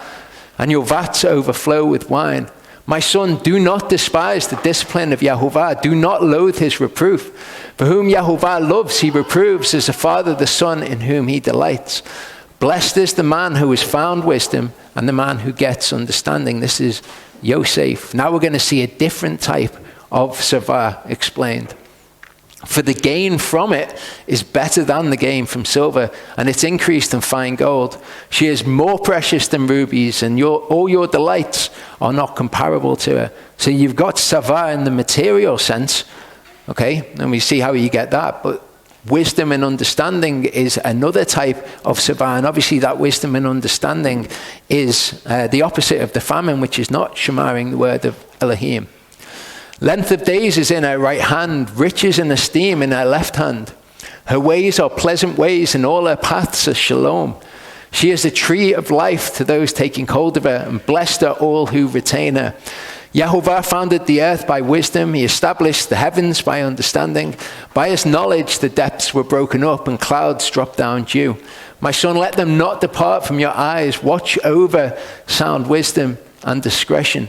Then they become life to your soul and an adorning to your neck. Okay, this is this time of savah. But this time of savah, if not followed properly like the Israelites, they went through times of savah when they all repented and started doing the word. But then they were followed by times of famine, by times of war, etc. Then you would walk safely in your way, and your foot would not stumble. When you lie down, you need not be afraid, and you shall lie down, and your sleep shall be sweet. Do not be afraid of sudden dread, nor the ruin of the wrong when it comes. For Yehovah is at your side, and he shall guard your foot from being caught. Okay? Perfect description of the time of savah. Only goes so far though, and after that, it reverses to its opposite if you don't continue in that. Verse 35 says, and let them gather all the food of those good years that are coming, and store up grain under the hand of Pharaoh, and let them keep food in the cities. And the food shall be for a store for the land for the 7 years of famine, which shall be in the land of Mitzrayim. And do not let the land be cut off by a famine. The word was good in the eyes of Pharaoh and in the eyes of all his servants. Now, when I've been going through this picture previously, I've identified Pharaoh, this Pharaoh, not the Pharaoh of the Exodus. This Pharaoh is a picture of the Father, okay? Yeshua at his right hand. The word was good in the eyes of Pharaoh and in the eyes of all his servants. And Pharaoh said to his servants, could we find another like him, a man in whom is the Spirit of Elohim? So now we've got Pharaoh attributing this to the Spirit of Elohim, which is the whole point. Then Pharaoh said to Yosef, since Elohim has shown you all this, there is no one as discerning and wise as you. Be over my house, you yourself, and at your mouth shall my people kiss. Only in the throne I am greater than you. Obvious picture, Yeshua. Only in the throne is the Father greater than him. And Pharaoh said to Yosef, see, I have set you over all the land of Mitzrayim. And Pharaoh took his seal ring off, put it on Yosef's hand. He dressed him in garments of fine linen and put a gold chain around his neck. Again, I direct people, go to the website, go to video teachings, Torah portions, 2016 to 17, Genesis, Torah portion via Shav, and Torah portion via Gash. Okay, you get the understanding of this, what this is actually a picture of. And he had him ride in the second chariot which he had, and they cried out before him, bow the knee. And he set him over all the land of Mitzrayim, all the land of Mitzrayim. At the name of Yeshua, every knee shall bow. Pharaoh said to Yosef, I am Pharaoh, and without a word from you, let no man lift his hand or foot in all the land of Mitzrayim. Let all be done according to your word. And Pharaoh called Yosef's name Zaphnath Paneach, and he gave him as a wife Asenath, the daughter of Potipharah, priest of On. And Yosef went out over all the land of Mitzrayim. Now Yosef was 30 years old when he stood before Pharaoh, king of Mitzrayim. When did Yeshua get baptized? When did his ministry start, for want of a better term? And Yosef went out from the presence of Pharaoh and went throughout all the land of Mitzrayim. And in the 7 years of Savah, the ground brought forth generously. One of the things that we've got where the word, okay, we've got the famine of the word as opposed to the word being the plenty. One of the things that's happened in history, which is an example of this, is when we've got Yeshua, when he was here with us. We had the word made flesh here with us. You see, 30 years old ties into all of this. And then we've got the time of famine afterwards. And in the time of famine afterwards, we've got grain, or we've got bread, okay, the word being provided by Yeshua during this time when there's a famine of him actually being in the world. And in the 7 years of Savah, the ground brought forth generously. And he gathered all the food of the 7 years which were in the land of Mitzrayim, and laid up the food in the cities. He laid up in every city the food of the fields which surrounded them. And Yosef gathered very much grain as the sand of the sea until he ceased counting, for it was without number. Okay, and with obvious allusion here to the children of Israel, those who are actually righteous. And who is it that's gathering them? It's Yosef or Yeshua. And to Yosef were born 2 sons before the years of famine came, whom Asenath, the daughter of Potipharah, priest of On, bore to him. And Yosef called the name of the firstborn Manasseh, for Elohim has caused me to forget all my toil and all my father's house. And the name of the second he called Ephraim, for Elohim has caused me to bear fruit in the land of my affliction. It's interesting, these names, okay, he's forgotten all of what went on in his father's house, and he seems to be celebrating this. Okay, remember Yosef, what he actually knows of these events which have happened. His father sent him to Shechem. Then what happens? He's thrown into a pit and he's sold into Egypt. He doesn't know who's involved in this. He doesn't know that his father wasn't involved. He doesn't know that Reuven stuck up for him. He doesn't know any of that, but you will find that out later. And the 7 years of Savah, which were in the land of Mitzrayim, came to an end. And the 7 years of famine began to come, as Yosef had said, and the famine was in all lands, but in all the land of Mitzrayim, there was bread. Okay, so when we had Yeshua with us, we had the time of plenty of the word. The word was actually here, made flesh. Now we've got a time where there's a famine of the word, where Yeshua's not with us. The famine was in all lands, but in all the land of Mitzrayim, there was bread. Why was there bread during this time? Because Yosef or Yeshua provided it. When all the land of Mitzrayim hungered and the people cried to Pharaoh for bread, Pharaoh said to all the Mitzrites, go to Yosef, do whatever he says to you. Again, do according to his word. And the famine was over all the face of the earth, and Yosef opened all the storehouses and sold to the Mitzrites Okay, this idea, if we're thinking of this as the word, Yosef, Yeshua selling to all of the Mitzrites, can kind of be a bit weird. When you think of the parable of the 10 virgins, okay, what are they told to do for the oil? They're told, go and buy oil, go to those who sell. And in those parables, as we've looked at before, what you've got is something which is precious, okay? And to go and buy it is almost to desire, go and attain it for yourself. So the famine was over the face of the earth, and Yosef opened all the storehouses and sold to the Mitzrites, okay? The famine was severe in the land of Mitzrayim, as I'm sure that everyone would agree. The famine is severe right now, both of Yeshua, obviously, since he's not with us, or of the word, or of righteousness, or however you, whichever one of the spiritual pictures you ascribe to this. And all the earth came to Yosef in Mitzrayim to buy, because the famine was severe in all the earth. And when Yaakov saw that there was grain in Mitzrayim, Yaakov said to his sons, why do you look at each other? And he said, see, I have heard that there's grain in Mitzrayim. Go down to that place and buy for us there, and let us live and not die. So Yaakov, okay, who's Yaakov? Who's truly Yaakov? Who's truly Yisrael? The true believers, the actual children of Yisrael. Okay, he recognizes that there's grain in Mitzrayim, and he says, go down and buy for us so that we live and not die. And the other Torah portions, as I've gone through, this is a picture of eternal life. And Yosef's 10 brothers went down to buy grain in Mitzrayim. This is fascinating, okay? This is obviously the house of Israel. Okay, Yosef, the house of Yosef, the house of Ephraim, the house of Israel. Okay, the 10 tribes. Yosef's 10 brothers went down to buy grain in Mitzrayim.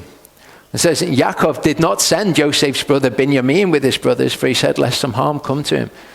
Who remained in the land when the house of Israel was scattered amongst the Gentiles as they went out into the world? Okay, you've got Benjamin and you've got Judah. Judah actually goes, but it's referred to as Joseph's 10 brothers. Binyamin remains, a picture of the house of Judah remaining. And the sons of Israel went to buy grain among those who journeyed, for the famine was in the land of Canaan. And Yosef was the governor over the land. He was the one who sold to all the people of the land. There's also a picture of the millennial kingdom. Okay, all of these things are true because it's the word being the model, being the mold by which all events happen. It's going to be a time when Yeshua is reigning on the earth, and it's going to be a time of plenty when all the nations are going to come to him. After that cycle repeats, Hasatan is released and people go astray. He was the one who sold to all the people of the land, and Joseph's brothers came and bowed down before him with faces to the earth. And Joseph saw his brothers and recognized them, but he acted as a stranger to them. And spoke to them harshly and said to them, where do you come from? And they said, from the land of Canaan to buy food. So Yosef recognized his brothers, but they did not recognize him. And when I read this, obviously with the idea in my head, this is Yeshua. Okay, Yeshua recognized his brothers didn't recognize him. What I did is I went to the Septuagint to see what words are used there, so that I could then look for those words in the New Testament to see what it's talking about. So in the Septuagint it says, and when Yosef saw his brethren, he knew them. He epigenoskoed them. Okay, but it's not the normal word for to know.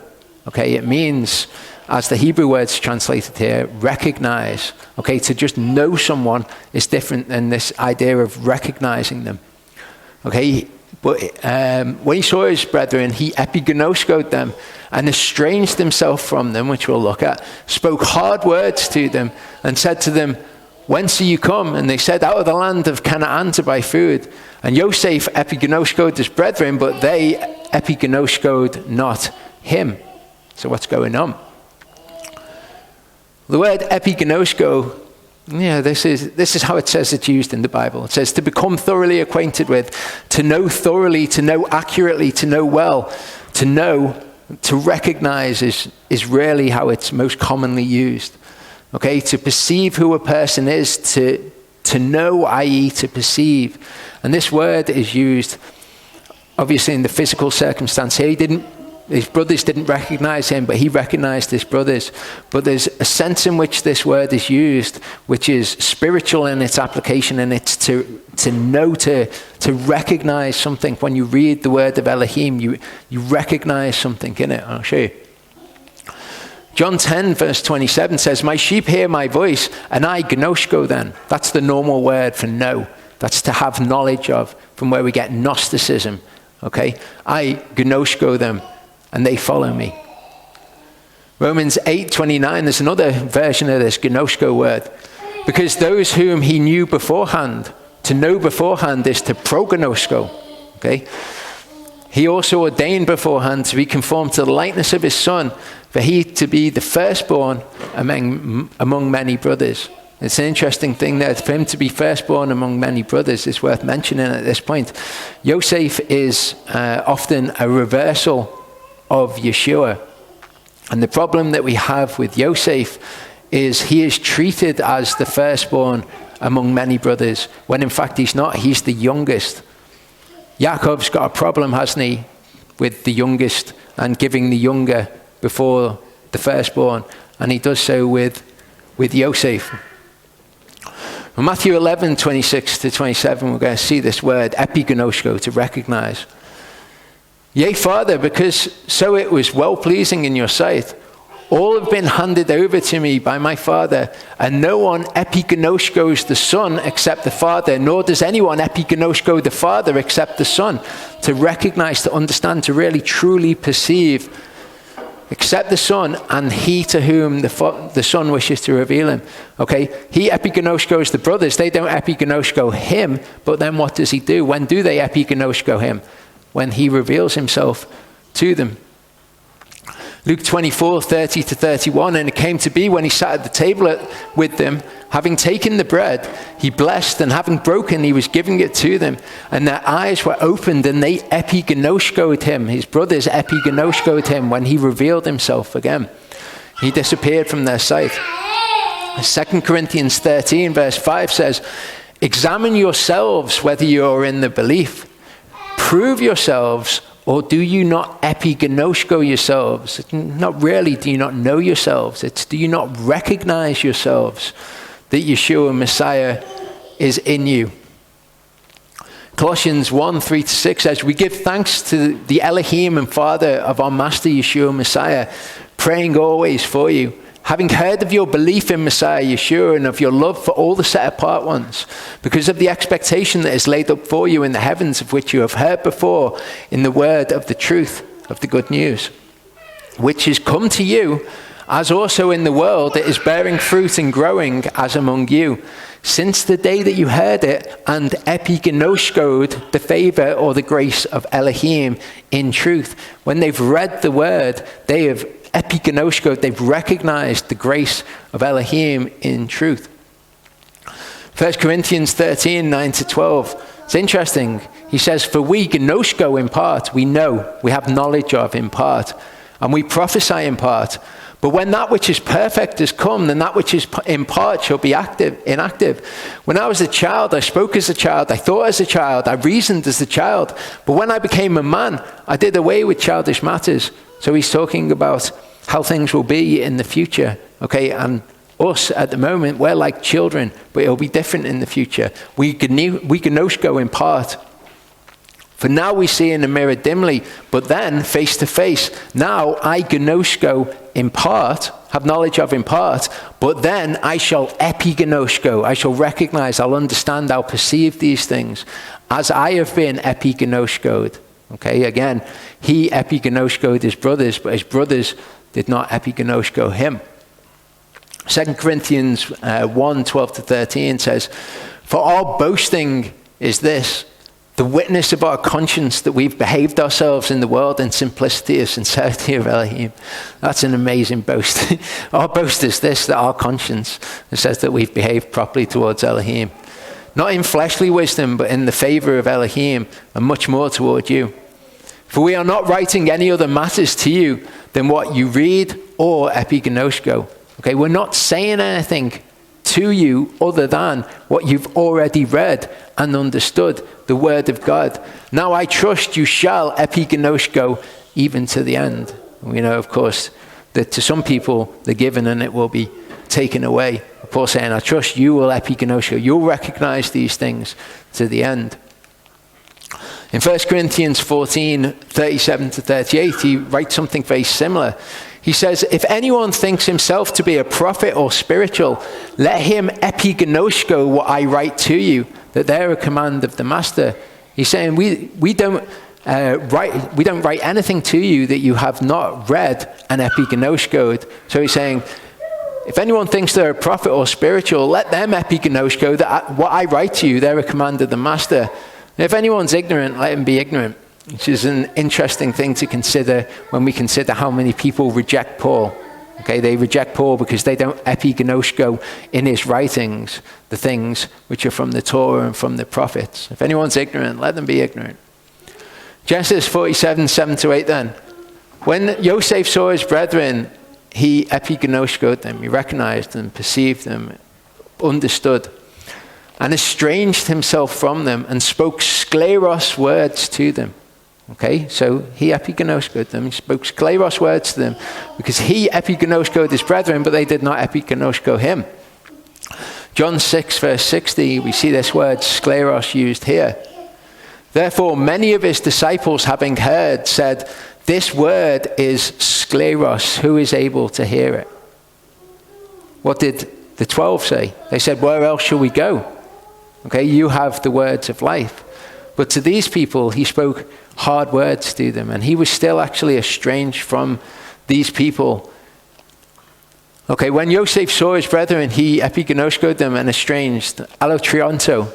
Okay, if you remember when we went through the word for stranger, okay, one of them was allotrios. Allotrionto is a related word. He epigenoskoed his brethren, but they did not recognize him. Colossians 1, 17 to 23 uses this word. It says, and he is before all, and in him all hold together. He's the head of the body, the assembly, who is the beginning, the firstborn from the dead, that he might become the one who is first in all. Because it pleased the Father that in him should all fullness dwell, and through him to completely restore to favor all unto himself, whether on earth or in the heavens, having made peace through the blood of his cross. Okay, this is obviously Yeshua, but this is relevant to what's about to happen with Yosef. Okay, this restoration which he's about to make with his brothers. And you who were once apalotriao, okay, again, a related word, palotriao, in the same way that Yosef made himself estranged, and enemies in the mind by wicked works, but now he is completely restored to favor in the body of his flesh through death, to present you set apart and blameless and unreprovable before him. Okay, remember this relates to Yosef. What we're going to see next relates to Yosef as well as this unfolds. If indeed you continue in the belief founded and steadfast and are not moved, we're tested in our belief. Okay, and if you continue in the belief, then you will be restored to favor unto himself. What we're going to see with the brothers now is the brothers are going to be tested by Yosef. Okay, and as a result of having passed the test, they are then restored to favor. So Joseph saw his brethren, he recognized them, he estranged himself from them and spoke hard words to them. Okay, just like when Yeshua came, he spoke hard words to those who he was estranged from.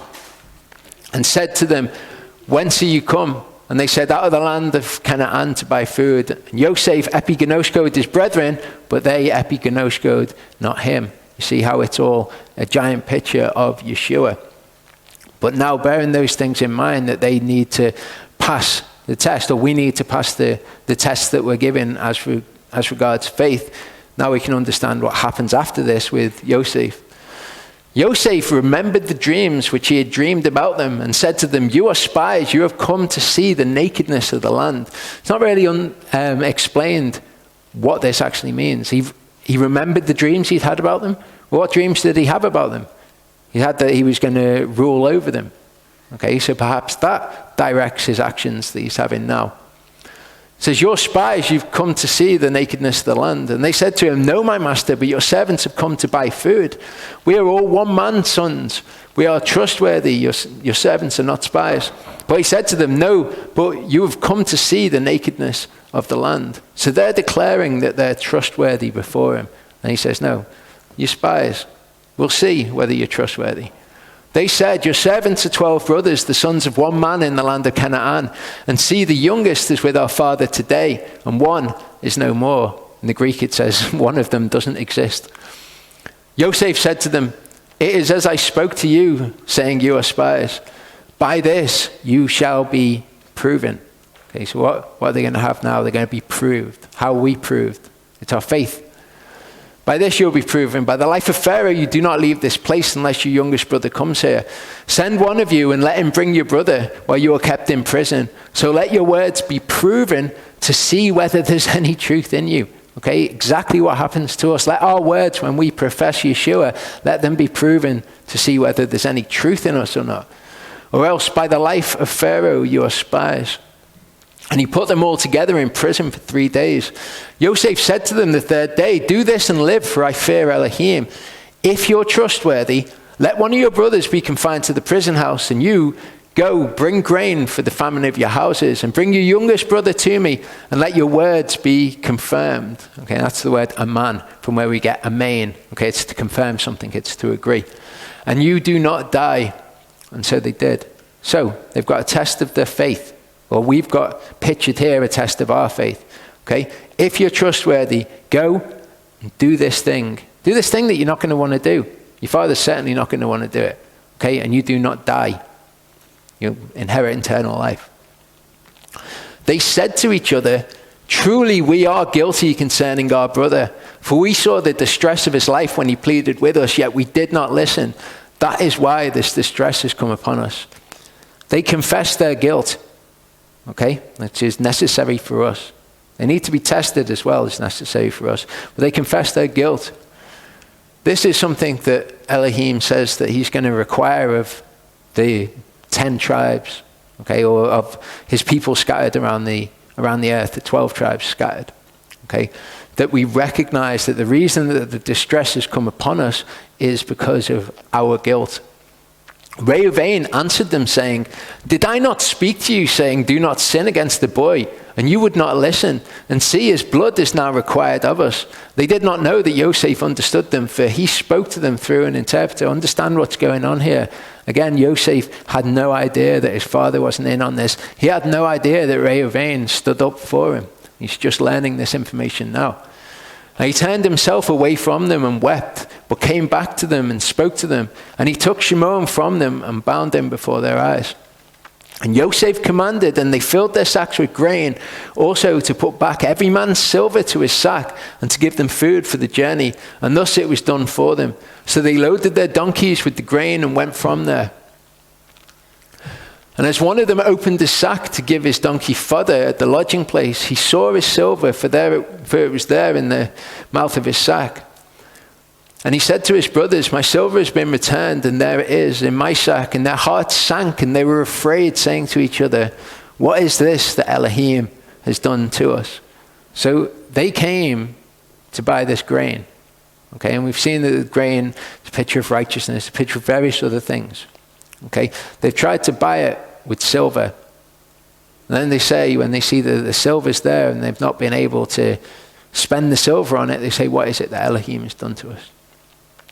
Exodus 30:11-13, it says, "And Yehovah spoke to Moshe, saying, when you take the census of the children of Israel to register them, each one shall give a ransom for his soul to Yehovah when you register them, so that there is no plague among them when you register them. Everyone among those who are registered is to give this, half a shekel according to the shekel of the set-apart place." So they were to pay silver to ransom their souls. Okay, that's the ransom for the soul, is silver. This is the physical picture. We've got the spiritual picture as well. We've got Yeshua who pays the ransom for our souls. We're told this about that though. Psalm 49, 5-9 says, "Why should I fear in the days of evil when the iniquity of my supplanters surrounds me?" It's interesting that, the iniquity of my supplanters. The word is akai ve. Okay, akai ve. It's from the word akev, just a modified version of the word akev that makes it my supplanter as opposed to supplanter. Akev is heel. Yaakov is called heel grabber or supplanter. So this, if you're reading it in Hebrew, you'd recognize that this is the root word of Yaakov, the iniquity of Yaakov. Those who are trusting in their riches and who are boasting in their great wealth. A brother does not redeem anyone at all, neither give to Elohim a ransom for him. The redemption of their lives is costly and it shall cease forever. Okay, when Yeshua came and paid our ransom, he freed us from the power of death. Nobody can go to Elohim and say, I'll tell you what, I'll give you this load of silver. There's loads of silver here. I'll give it to you, and then I can have the ransom for my soul. Brother can't do that. That he should live forever and not see the pit, not see destruction. But Elohim does redeem my soul from the power of the grave, or the power of Sheol, as it says, which is the power of death that Yeshua ransomed us from. So we've got the spiritual picture of what's going on here to understand what we see with the brothers when their silver is returned and they're not able to pay for this grain. So they came to Yaakov, their father, in the land of Canaan and reported to him all that befell them, saying, the man, the master of the land, spoke to us harshly and took us for spies of the land. But we said to him, we are trustworthy, we are not spies. We are 12 brothers, sons of our father. One is no more, and the youngest is today with our father in the land of Canaan. And the man, the master of the land, said to us, by this I know that you're trustworthy. Leave one of your brothers here with me and take food for the famine of your households and go and bring back your youngest brother to me. Then I know that you are not spies, but that you are trustworthy. I give your brother to you and you move about in the land. We're given test of faith. Okay, the test of faith shows Yehovah that we are trustworthy. He gives us something that we're not going to want to do. He sees then whether we'll do it. And now Yaakov is put in this position. Okay, I'm going to be tested whether I'm trustworthy. Now, it's not a test of faith. He's not being unfaithful to not do this, but he shows us a picture of ourselves in this situation. And it came to be, as they emptied their sacks, that look, the bundle of each man's silver was in his sack. And when they and their father saw the bundles of silver, they were afraid. And Yaakov, their father, said to them, you have bereaved me. Yosef is no more, and Shimon is no more. And you would take Binyamin. All this is against me. Okay, think of us in a test that happens in our life. What he's actually saying here, Yosef is no more, Shimon is no more. Okay, you would take Binyamin, and Binyamin's going to die. That's all actually completely wrong. All of that's completely wrong. And we do the same things when we have tests, because Yehovah knows what the truth of the matter is. He knows how it's actually going to turn out. But we assume, don't we? We assume, oh no, if I do this, then it's not going to be good and I'm going to lose my job, or, whatever the outcome is. If I do this thing, it's going to be bad for me. And this is essentially exactly what Yaakov is saying. All this is against me. So Reuben spoke to his father, saying, take the lives of my 2 sons if I do not bring him back to you. Put him in my hands, and I myself bring him back to you. But he said, my son is not going down with you, for his brother is dead, and he is left alone. If any harm should come to him along the way in which you go, then you will bring down my gray hair with sorrow to Sheol. So again, he's reacting in exactly the same way that we do when we're tested. No, you can't do that. Or I can't do that. I can't do what is required of me to show that I'm trustworthy, because if I do, it's going to be terrible. It's not going to work out well. It's going to be the end of me. And there's a third part. We're going to continue with this picture of the test, because it's important for us to recognize that Yosef is doing the reverse of what Yeshua does. And we've got this physical situation. Yaakov's not showing a lack of faith, but he's showing us what we do when we have a lack of faith. He's also going to show us the correct way to deal with the situation. We'll come back in a little bit. Okay, so verse 1 of chapter 43 says, but the famine was severe in the land. And it came to be when they had eaten up the grain which they had brought from Mitzrayim, their father said to them, go back, buy us a little food. But Yehudah spoke to him, saying, the man vehemently warned us, saying, you do not see my face unless your brother is with you. Excuse me. So if we remember that this is a picture of tests that we undergo, and his initial reaction to it was, I'm not doing it. it's going to end badly for me. And it was because he had limited information about the situation. He thought things were true that weren't true. Here, he reaches the point where it's like, well, I need to do something now. Need to do something. So he says, go back. He says, no, we've been vehemently warned that we're not going to see his face unless we pass this test. If you let our brother go with us, we go down and buy you food. But if you do not let him go, we do not go down, because the man said to us, you do not see my face unless your brother is with you. So they know what Yosef's word was on this. We know what Yeshua's word, Yehovah's word is on this. Okay? They reach a point where they're like, well, we need to do something about it. We can't go back to him unless we've done this thing. And it can be very much the same for us. Okay, we distance ourselves from Yehovah because we know that we're not passing a test. Some people don't. Some people are just under a delusion, and they just think, I've just chosen not to do this thing. They don't recognize this whole, the man's vehemently warned us not to do this. They kind of delude themselves. But even they will reach a point where they will be cast out of his presence. They will be cast out from his panim. So it doesn't actually matter whether they delude themselves or not, but people can do this. They choose not to do something because they think it's going to have bad consequences. They've convinced themselves it's going to have bad consequences. They don't have trust in Yehovah, and so they don't go to Yehovah. They don't go before his face. Yisrael said, why did you do evil to me to inform the man that you still had another brother?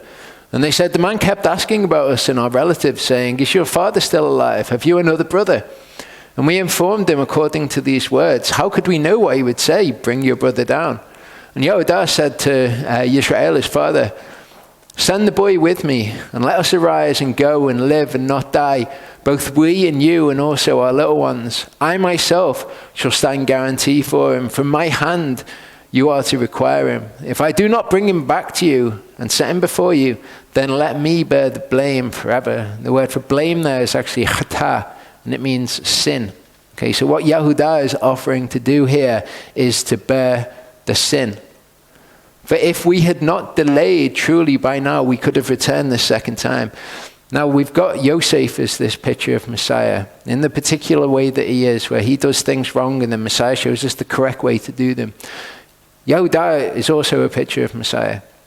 And you'll see these things, these pictures of Messiah all the way through the Torah, and they're not, all the way through the scriptures, they're not going to be as explicitly clear as Yosef, but again, because everything is founded on the word, and it's what brings everything about, and everything is a manifestation of the word, then you're going to see things like this. So Yehudah, from whom Yeshua is descended, he's the Lion of Yehudah. Okay, he says that I will bear the sin. And he also says, if we had not delayed, truly by now we could have returned this second time. Think of Yeshua's second coming and Yeshua tarrying, him delaying basically. 1 Peter 2:24-25 tells us that Yeshua himself bore our sins in his body on the timber, that we, having died to sins, might live to righteousness, by whose stripes you were healed. For you were like sheep going astray, but now have returned to the shepherd and overseer of your lives. Okay, they're going to return to Yosef now. And it's in this picture that we've got of Yaakov, he's failing the test. He comes to this point, and then we've got Yehudah as the picture of Yeshua, and he says, let me bear the sin. And now we're going to see a change in Yaakov. And their father Yisrael said to them, if so, then do this. Take some of the best fruit of the land in your vessels, and bring a present down for the man. A little balm, a little honey, spices and myrrh, nuts and almonds. And the word there is mincha, and it's the word for grain offering, which is, it's essentially, translated present here. It's a material offering which is made before somebody. It took the form of grain when it was given to Yehovah. You can give a mincha to Yehovah of anything though. Notice that he says, take some of the best of the fruit. Exactly the same language which is used when we are to bring things like this before Yehovah. He says to take a mincha down. One of the things he says to take is myrrh. If we remember that Yosef is a picture of Yeshua, we've got in Matthew 2, verse 11, and coming into the house, they saw the child with Miriam, his mother, and fell down and did reverence to him. Opening their treasuries, they presented to him gifts of gold, frankincense, and myrrh. And the word gifts there in the New Testament Greek is the same word which is used in the Old Testament Septuagint for mincha, gift. So they bring a mincha here of gold, frankincense, and myrrh. So we have a picture of this event. And take double silver in your hand and turn back in your hand the silver that was returned in the mouth of your sacks. It could have been a mistake. And take your brother and arise and go back to the man. And El Shaddai give compassion to you before the man, so that he shall release your older brother and Binyamin. And if I am bereaved, I am bereaved. What does he do here? He shows us what we're to do when we are tested. Okay? He has faith in Yehovah. He looks to Yehovah in it. And he says, if I'm bereaved, I'm bereaved. Okay, we've got someone in the fellowship who's going through a test of, were you going to work on the Shabbat? Well, if I don't work on the Shabbat, then I'm going to lose my job. Okay, this is the attitude to show. Okay, you look to El Shaddai and you say, if I'm bereaved, I'm bereaved. Go up, do what Yosef has asked of you. And the men that took that mincha and Binyamin, and they took double the amount of silver in their hand and arose and went down to Mitzrayim and stood before Yosef. And Yosef saw Binyamin with them and said to the one over his house, bring the men home and make a great slaughter and prepare, for these men are to eat with me at noon. And the man did as Yosef said, and the man brought the men into Yosef's house. And we've got pictures of various things here. We've got a picture of the parable of the prodigal son. Okay, what happens? The slaughter is prepared when he comes home. We've also got a picture of the marriage supper of the Lamb. The men were afraid because they were brought into Yosef's house, and they said, it is because of the silver which was put back into our sacks the first time that we are brought in, to throw himself upon us and fall upon us, to take us as slaves, our donkeys too. So they came near to the man over the house of Yosef and spoke to him at the door of the house and said, oh my master, we indeed came down the first time to buy food. But it came to be, when we came to the lodging place, that we opened our sacks and saw each man's silver in the mouth of his sack, and our silver in its weight. And we have brought it back in our hand. And we have brought down other silver in our hands to buy food. We do not know who put silver in our sacks. But he said, peace be with you. Do not be afraid. Your Elohim and the Elohim of your father has given you treasure in your sacks. Your silver had come to me. So what had happened? Yosef had paid their silver. Okay? And it's ascribed, the silver that they've received is ascribed to Elohim as well. And he brought Shimon out to them. And the man brought the men into Yosef's house and gave them water, and they washed their feet. And he gave their donkeys fodder. And they made the mincha ready for Yosef's coming at noon, for they heard that they were to eat there. Again, picture, Yosef's coming, Yeshua's coming. And when Yosef came home, they brought him the mincha which was in their hand into the house, and bowed down before him to the earth. And he asked them about their shalom. And he said, does your father have shalom? The old man of whom you spoke, is he well? We covered before that shalom isn't just peace. Say Shabbat Shalom and it's peaceful Sabbath. That's what you're wishing somebody. But it's more than that. It's like it's wholeness, it's completeness, it's their welfare, it's their wellness, the wholeness of their being. Okay, so he asked them about their shalom, and he says, does your father have shalom? The old man of whom you spoke, is he still alive? And again, I covered this in Vayagash, what it meant by is he still alive, and all the things that he said about Sheol and what that's actually a picture of. And they said, your servant, our father, is in good health. Okay, and say that, it says, your servant, our father, has got shalom. He is still alive. And they bowed their heads down and did obeisance. And he lifted his eyes and saw his brother Binyamin, his mother's son, and said, is this your younger brother of whom you spoke to me? And he said, Elohim show favor to you, my son. Elohim show grace to you. Chen. Yosef hurried, for his emotions were deeply moved towards his brother. Okay? When he sees his brother, his emotions are deeply moved towards Binyamin. He looked to weep, and he went into his room and wept there. Then he washed his face and came out and controlled himself and said, serve the food. And they set him a place by himself, and them by themselves, and the Mitzrites who ate with him by themselves. For the Mitzrites could not eat food with the Hebrews, for this is an abomination to the Mitzrites. And this sentiment which is expressed here is not something that I'm going to cover. I think it's possible that Charlie's going to cover this. We were talking about this when I saw him last Sunday. Point that's interesting to me is they set him a place by himself. This is Yosef, a picture of Yeshua. And them by themselves, this is Yosef's brothers, okay, his genetic descendants. And the Mitzrites who ate with him by themselves. So we've got a picture of Yeshua with Israel and the Gentiles. And they sat before him, the firstborn according to his birthright, and the youngest according to his youth. And the men looked at each other in astonishment. Now, as I mentioned before, what the politics were in the house of Yaakov were that Yosef was treated, he had this fancy coat, and he was treated as a favored son. And then we have the Torah when that was given, and that says that you shouldn't treat the son of the favored wife as the firstborn, basically. Give them the right to the firstborn. And that's what we see happening in Yaakov's house. Here, he sits them all down, the firstborn according to his birthright. So he acknowledges who's the firstborn.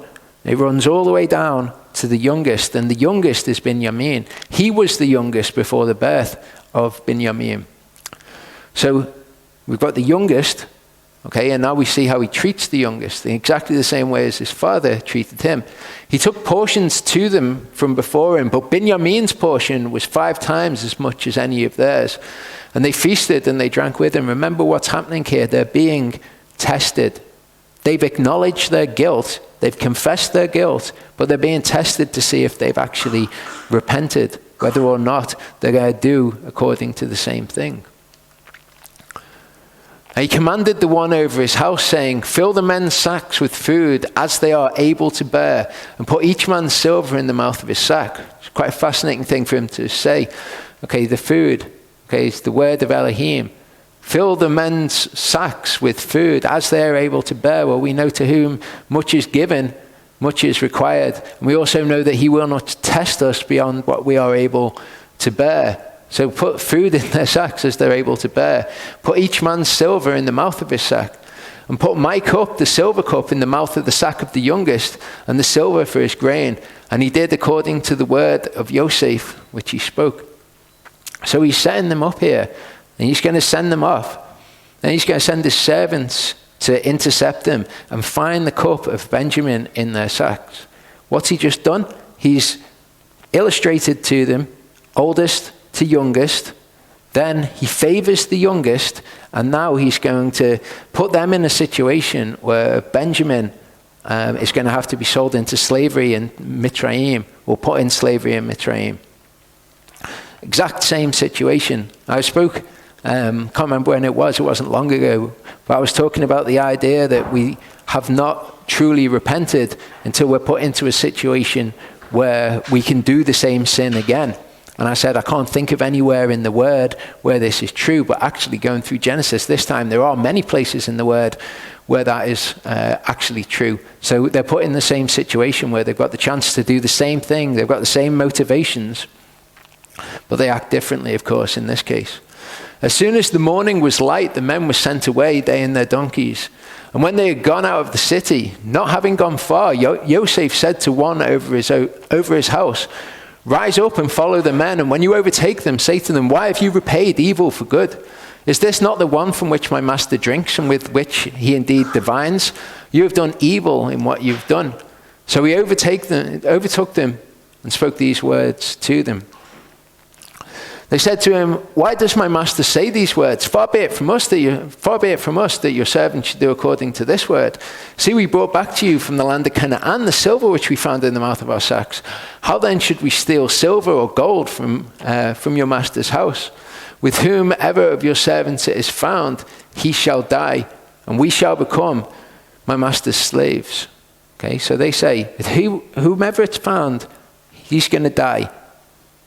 Us, we who are all innocent, we're going to become your master's slaves, Joseph's slaves. And then the servant says something very interesting, which doesn't actually make sense in this scenario, but it does make sense when we understand what it's alluding to. And he said, now also let it be according to your words. He with whom it is found becomes my slave, and you are innocent. Okay. They said he's going to die. He says, okay, yes, according to those words, he with whom it's found becomes my slave. Well, no, I said he's going to die. Okay. You're all innocent. What did they say? They said, we'll become my master's slaves. And he said, yeah, that's right, you're all innocent. What does he mean? Romans 6:16, do you not know that to whom you present yourselves servants for obedience, you are servants to the one whom you obey, whether of sin to death or of obedience to righteousness? So what we've got is a picture of them being slaves to righteousness. Okay, they say, we will all become your master's slaves, Yeshua's slaves. We'll all become his slaves. And he said, yeah, that's right, you're all innocent. The one with whom it's found shall die. And he says, yeah, that's right, he'll become my slave. He is the slave. The others are found innocent. Okay, he shall die. According to your words, with whom it's found becomes my slave. We shall become Yeshua's slaves in the picture. And he says, yeah, that's right, you're all innocent. And they hurried, each man let down his sack to the ground, and each opened his sack. And he searched with the oldest first and with the youngest last, and the cup was found in Benjamin's sack. And they tore their garments, and each man loaded his donkey and went back to the city. We've seen these events before. In Genesis 31, when Yaakov is leaving Laban's house, it says, and on the third day, Laban was told that Yaakov had fled. And he took his brothers with him and pursued him 7 days' journey, and he overtook him in the mountains of Gilead. Same language that's used there, pursue, overtook. We've got rise up, follow the men, pursue the men, overtake them. Then it says, in a dream by night, Elohim came to Laban the Aramean and said to him, guard yourself that you do not speak to Yaakov either good or evil, which is a bizarre thing to say to him. He doesn't appear and say, don't do any harm. He uses the words ra and tov, good and evil. Genesis 44 verse 4, okay, he says, rise up and follow them. And then he uses these words for the instructions of what he's to do at this point. He says, why have you repaid evil for good, ra for tov? Genesis 31 verse 32 says, with whomever you find your gods, do not let him live. This is what Yaakov said. Here he says, with whomever of your servants it's found, he shall die. Okay? It's exactly the same events. And again, you've got the word of Elohim, which is undergirding all of this. These same things happen. What we can derive from this account, though, when we compare parallel accounts like this, we can look where they're the same, but there's also as much information in where they're different. And where they're different informs us about this account with Yosef. Genesis 31 verse 33. Okay, when he's searching, it says that he comes out of Leah's tent. Who's Leah? She's the firstborn. And entered Rachel's tent. He's the younger. He searched the oldest first, the youngest last. Same situation. Even when he's about to leave, Laban says to him, if I found favor in your eyes, please stay, for I've diligently watched that Yehovah has blessed me for your sake. Okay, in the English, you don't really get a link with the account, but if we look at the Hebrew, it says, I've learned by experience in the King James, but the word is nachash, and to nachash is to divine. Here it says, is it not the one with which my master drinks and with which he indeed divines? And indeed divines isn't the word for indeed and the word for divines. In the Hebrew, it's nachash, nachash. Okay, the repeat of it makes it stronger. In the Septuagint, the English translation of the Septuagint is clearer. It says, and Laban said to him, if I found grace in thy sight, I would augur well, for Yehovah has blessed me at thy coming. And in the account we just read, it says, why have you stolen my silver cup? Is it not out of this which my Lord drinks? And he divines augury with it. Okay, so it's divination. It's a further link between the two. How bizarre to say that Yosef does divination. Genesis 31, 36 to 42, we see what the difference is. It says, and Yaakov was wroth contended with Laban. And Yaakov answered and said to Laban, what is my transgression? What is my sin that you have hotly pursued me? Now that you have searched all my goods, what have you found of all your household goods? Set it here before my brothers and your brothers, and let them decide between the two of us. These 20 years I have been with you. Your ewes and your female goats have not miscarried with their young, and I have not eaten the rams of your sheep. That which was torn by beasts I did not bring to you. I myself bore the loss of it. You required it from my hand, whether stolen by day or stolen by night. Thus I was by day, the heat consumed me, and the frost by night, and my sleep fled from my eyes. These 20 years I've been in your house. I served you 14 years for your 2 daughters, and 6 years for your flock, and you've changed my wages 10 times. Unless the Elohim of my father, the Elohim of Abraham, and the fear of Yitzchak had been with me, you would now have sent me away empty-handed. Elohim has seen my affliction and the labor of my hands, and rendered judgment last night. So what Yaakov does that Yosef doesn't do is he declares his wrong. It's taken him 20 years by the sounds of it to say what his problem was. And he says, I've served you for 20 years, okay, and you've treated me like this. I treated you well. Yosef doesn't do that. He plays these weird games. He tries to manipulate them. He tries to put into his hands the test. He tries to test them himself instead of surrendering it to Yehovah. Okay, here we've got reference to it being Yehovah that renders the judgment. And Yosef was there for 20 years as well. He was 13 years in Potiphar's house. And then we have the 13 years in prison. And then we have the 7 years of famine. And then at the end of the famine, 7 years of plenty. Then at the beginning of the famine, the brothers go down to the land. That's 20 years. So Yaakov declares, and he says, this is my problem. These 20 years, this is what's going on. Yosef, when he recognizes them, doesn't say any of that to them. He starts playing a weird game and starts trying to put the judgment of Elohim into his own hands. And Yehudah and his brothers came to Yosef's house, and he was still there, and they fell before him on the ground. And Yosef said to them, what deed is this you have done? Did you not know that a man like me indeed divines? Again, nachash is used in this verse too. And Yehudah said, what do we say to my master? What do we speak? Or how do we clear ourselves? Elohim has found out the iniquity of your servants. See, we are my master's slaves, both we and he also with whom the cup was found. So they actually ascribe this, which is happening to them, to Elohim, which again links it to the judgment of Elohim. But it's Yosef doing these things. 1 Peter 2:20-23 says, for what credit is there in enduring a beating when you sin? But if you suffer for doing good and you endure, this finds favor with Elohim. For to this you were called, because Messiah also suffered for us, leaving us an example that you should follow in his steps. Again, Yosef messes a load of stuff up. Not that Yosef was a bad person, he was a great person. He was righteous. He was the one that said, I cannot sin before my Elohim. But he messed things up, as we all do. Messiah, as Yosef pictures Messiah, in those things, Messiah comes and shows us the right way to do it. So Messiah leaves us an example that we should follow in his steps, who committed no sin, nor was deceit found in his mouth, unlike Yosef, who's deceiving them. Who being reviled did not revile in return, suffering did not threaten, but committed himself to him who judges righteously. So again, Yosef and his actions all the way through this are a mirror of what Yeshua does when he comes and shows us the right way.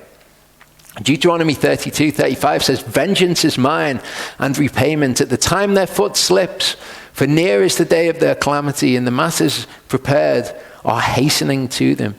Okay, I'm going to go through a few scriptures like this to show us that when it comes to the evil, we need to leave vengeance to Yehovah. Okay, it's coming to them. It is as certain as it can be. Now, we've got the benefit of the Torah. We know these things. We've got the benefit of the entire word of Elohim. Yosef didn't have the benefit of this. He was just reacting in the moment. It says that the Torah was given because of transgressions. The Torah corrects the transgressions of all of the patriarchs. Proverbs 24:17-20 says, do not exult when your enemy falls. Let not your heart rejoice when he stumbles. Lest Yehovah see it and it be evil in his eyes and he turns away his wrath from him. That's really interesting. Don't rejoice when something bad happens to your enemy. Well, it doesn't say, because that'd be horrible. It says, in case he turns his wrath away from him. Okay, Yehovah's just. The wrath is deserved. But if we then take delight in this, take delight in something bad happening to someone else, he might turn his wrath away from him. Do not fret because of evildoers. Do not envy the wrong, for there is no future for the evildoer. The lamp of the wrongdoers is put out. I spoke the other week talking about the fact that he gives us enough rope to hang ourselves. Okay, we might look at an evildoer and we might say, wow, it's going great for them. Why is it going so good for them? Okay, don't envy the evildoers. There's no future for them. Okay, the matters that are prepared are hastening to them. Vengeance is Yehovah's. 2 Timothy 4:14-16 says, Alexander the coppersmith did many evils to me. The master shall repay him according to his works. You too, beware of him, for he strongly opposed our words. Okay, so he's done evil. He says that the master is going to repay him. I'm going to leave that in his hands. But he does warn them, and he says he strongly opposed our words. Beware of him. At my first defense, no one stood with me, but all forsook me. Let it not be held against them. And that idea of let it not be held against them is something that we see elsewhere as well. Okay, we've got Yeshua doing this, Stephen doing this, and Paul doing this. They were stoning Stephen as he was calling and saying, Master Yeshua, receive my spirit.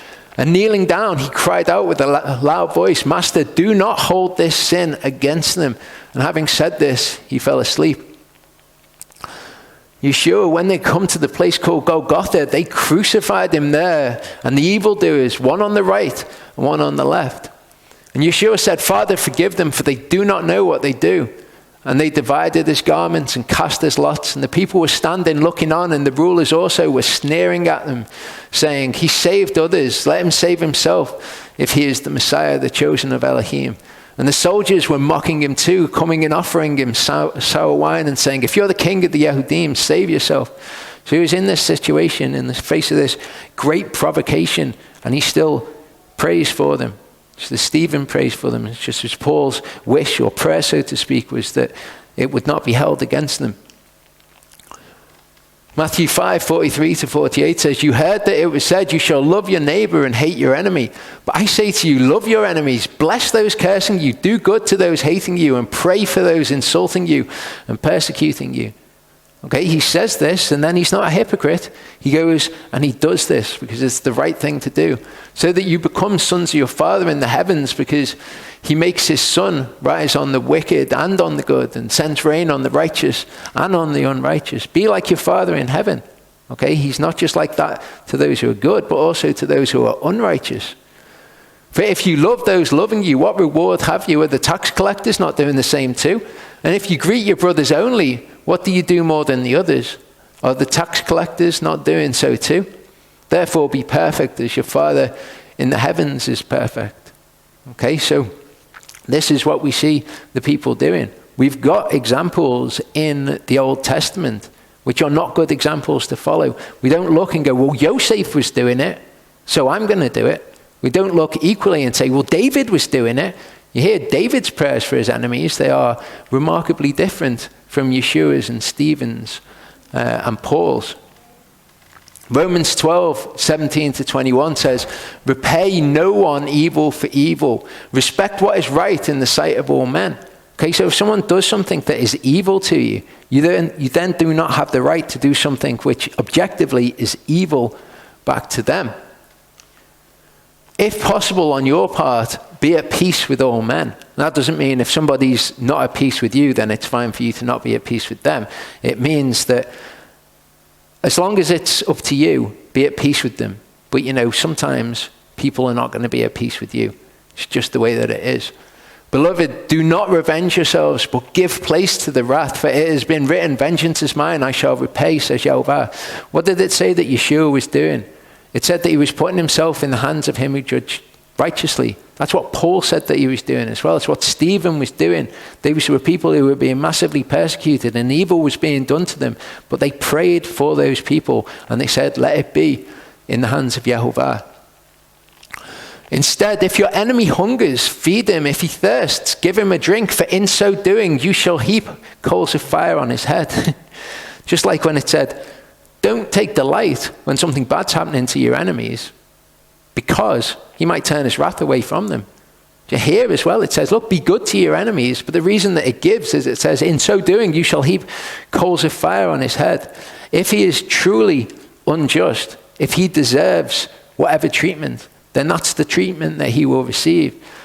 If you treat him badly, then you put yourself in a position where you can't actually ask for justice from Yehovah, as we'll see. If you act well towards them and they're doing badly, it makes it, I can't say doubly bad, but it makes it worse for them. Do not be overcome by evil, rather overcome evil with good. How do you overcome evil with good? You do good in the face of evil, and you leave it in Yehovah's hands to do whatsoever he will to those people. Psalm 28, 3-5, we've got, this is David's version of praying for your enemies. Do not draw me away with the wrong and with the workers of wickedness, who speak peace to their neighbors, but evil is in their hearts. Give to them according to their deeds and according to the evil of their practices. Give to them according to the work of their hands. Bring back to them what they deserve. Not, Father, forgive them, for they know not what they've done. Let it not be accounted to them. No, bring it to them according to the work of their hands, because they did not heed the works of Yehovah, nor the works of his hands. He throws them down. He does not build them up. Okay, but again, David's not a man whom we have as a perfect example. Okay, Yeshua is the word made flesh. Same with Yosef in this situation. Numbers 32, 20-23 says, and Moshe said to them, if you make this promise, if you arm yourselves before Yehovah for battle, and all your armed ones pass over the Jordan before Yehovah until he's driven out his enemies from before him, and the land has been subdued before Yehovah, then afterward you shall return and be guiltless before Yehovah and before Israel, and this land shall be a possession before Yehovah. But if you do not do so, then see, you shall sin against Yehovah, and know your sin is going to find you.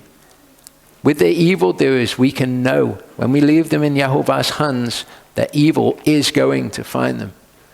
Proverbs 11, 26-27 says, the people curse him who withholds grain, but blessing is on the head of him who sells it. Think of Yosef. He who earnestly seeks good seeks what is pleasing, but to him who seeks evil, it comes to him. These are truths. Okay, you think of the idea of karma. The New Age idea of karma. It's not the right idea. It doesn't give way for anything like repentance or grace or anything like that. But if somebody is evil and they don't repent, and they don't truly turn to Yehovah, the evil that they've done will come to them. It will find them. Job 4 verse 8 says, according to what I've seen, those who plow wickedness and sow suffering reap the same. Proverbs 26:27 says, whoever digs a pit falls into it. Whoever rolls a stone, it turns back on him. These are things that we are guaranteed. If we walk and we do what is right to them, then those things will come back on them. Psalm 7:14-16 says, see, he who was bound with wickedness and has conceived trouble and brought forth falsehood. He who has made the pit and dug it out and falls into the ditch he made, his trouble turns back on his own head, and his wrongdoing comes down on the top of his head. Isaiah 59, 9-13 gives us something that we need to consider in all of this, though. Okay, the idea that we are to do good to these people, and in so doing we will heap coals of fire on their heads. Therefore, right ruling has been far from us. Righteousness does not reach us. We look for light, but there's darkness, for brightness, but we walk in thick darkness. We feel for the wall like the blind, and we feel as without eyes. At noon we stumble as at twilight, in deserted places like the dead. All of us growl like bears and moan sadly like doves. We look for judgment, but there is none. For deliverance, but it's far from us. Why? It's important if we're going to look and we're going to put ourselves in his hand who judges righteously. It's important that we understand why these things don't come to us. Our transgressions have increased before you. Our sins witnessed against us, but our transgressions are with us. And as for our crookednesses, we know them. Transgressing and being untrue to Yehovah and turning away from our Elohim, seeking oppression, apostasy, conceiving and pondering words of falsehood from the heart. If you do that, You're not in a position where you can look for judgment from Yehovah. So you do good to other people. You do what is right. Okay, Genesis 44, 16 to 17. Yehudah said, what do we say to my master? What do we speak? Or how do we clear ourselves? Elohim has found out the iniquity of your servants. So we are my master's slaves, both we and he also with whom the cup was found. But he said, far be it from me to do this. The man in whose hand the cup was found, he becomes my slave. You go up in peace to your father. Okay, and we've got the idea of he who does the sin. He's the one that's held accountable. In 2 Corinthians 5, 9 to 10, says, see, we also make it our aim to be well-pleasing to him, whether being at home or being away from home. For we all have to appear before the judgment seat of Mashiach in order for each one to receive according to what he's done in the body, whether good or evil. Now the one in whose hand was found the cup, he becomes the slave. You go up in peace to your father. Okay, we'll come to an end there. Should we pray?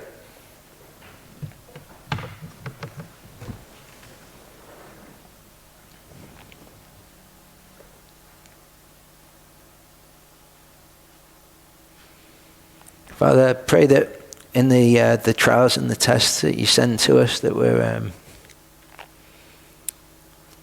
we're quick to heed, that you would not keep us from your presence. I pray, Father, that you would be active in our lives to show us where we fall short and the things that we're doing that are not pleasing to you. We desire to be refined by you and to not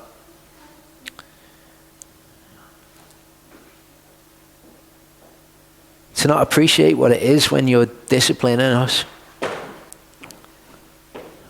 I thank you that you're looking down on us and that we cause you delight. I thank you that we can look to you as the source of our righteousness. That we can know that what we're doing is right because we're emulating you. I thank you that you're worthy to be praised. I ask you, Father, that you build us up this week. Build us up into the image of your Son.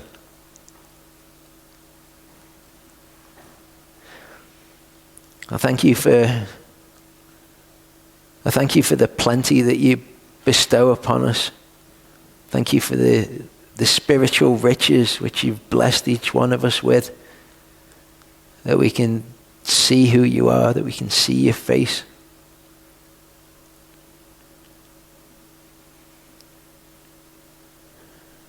I'm thankful that we can come before you each Shabbat and learn who you are through your word, and that you're real and you're right there revealing it to us.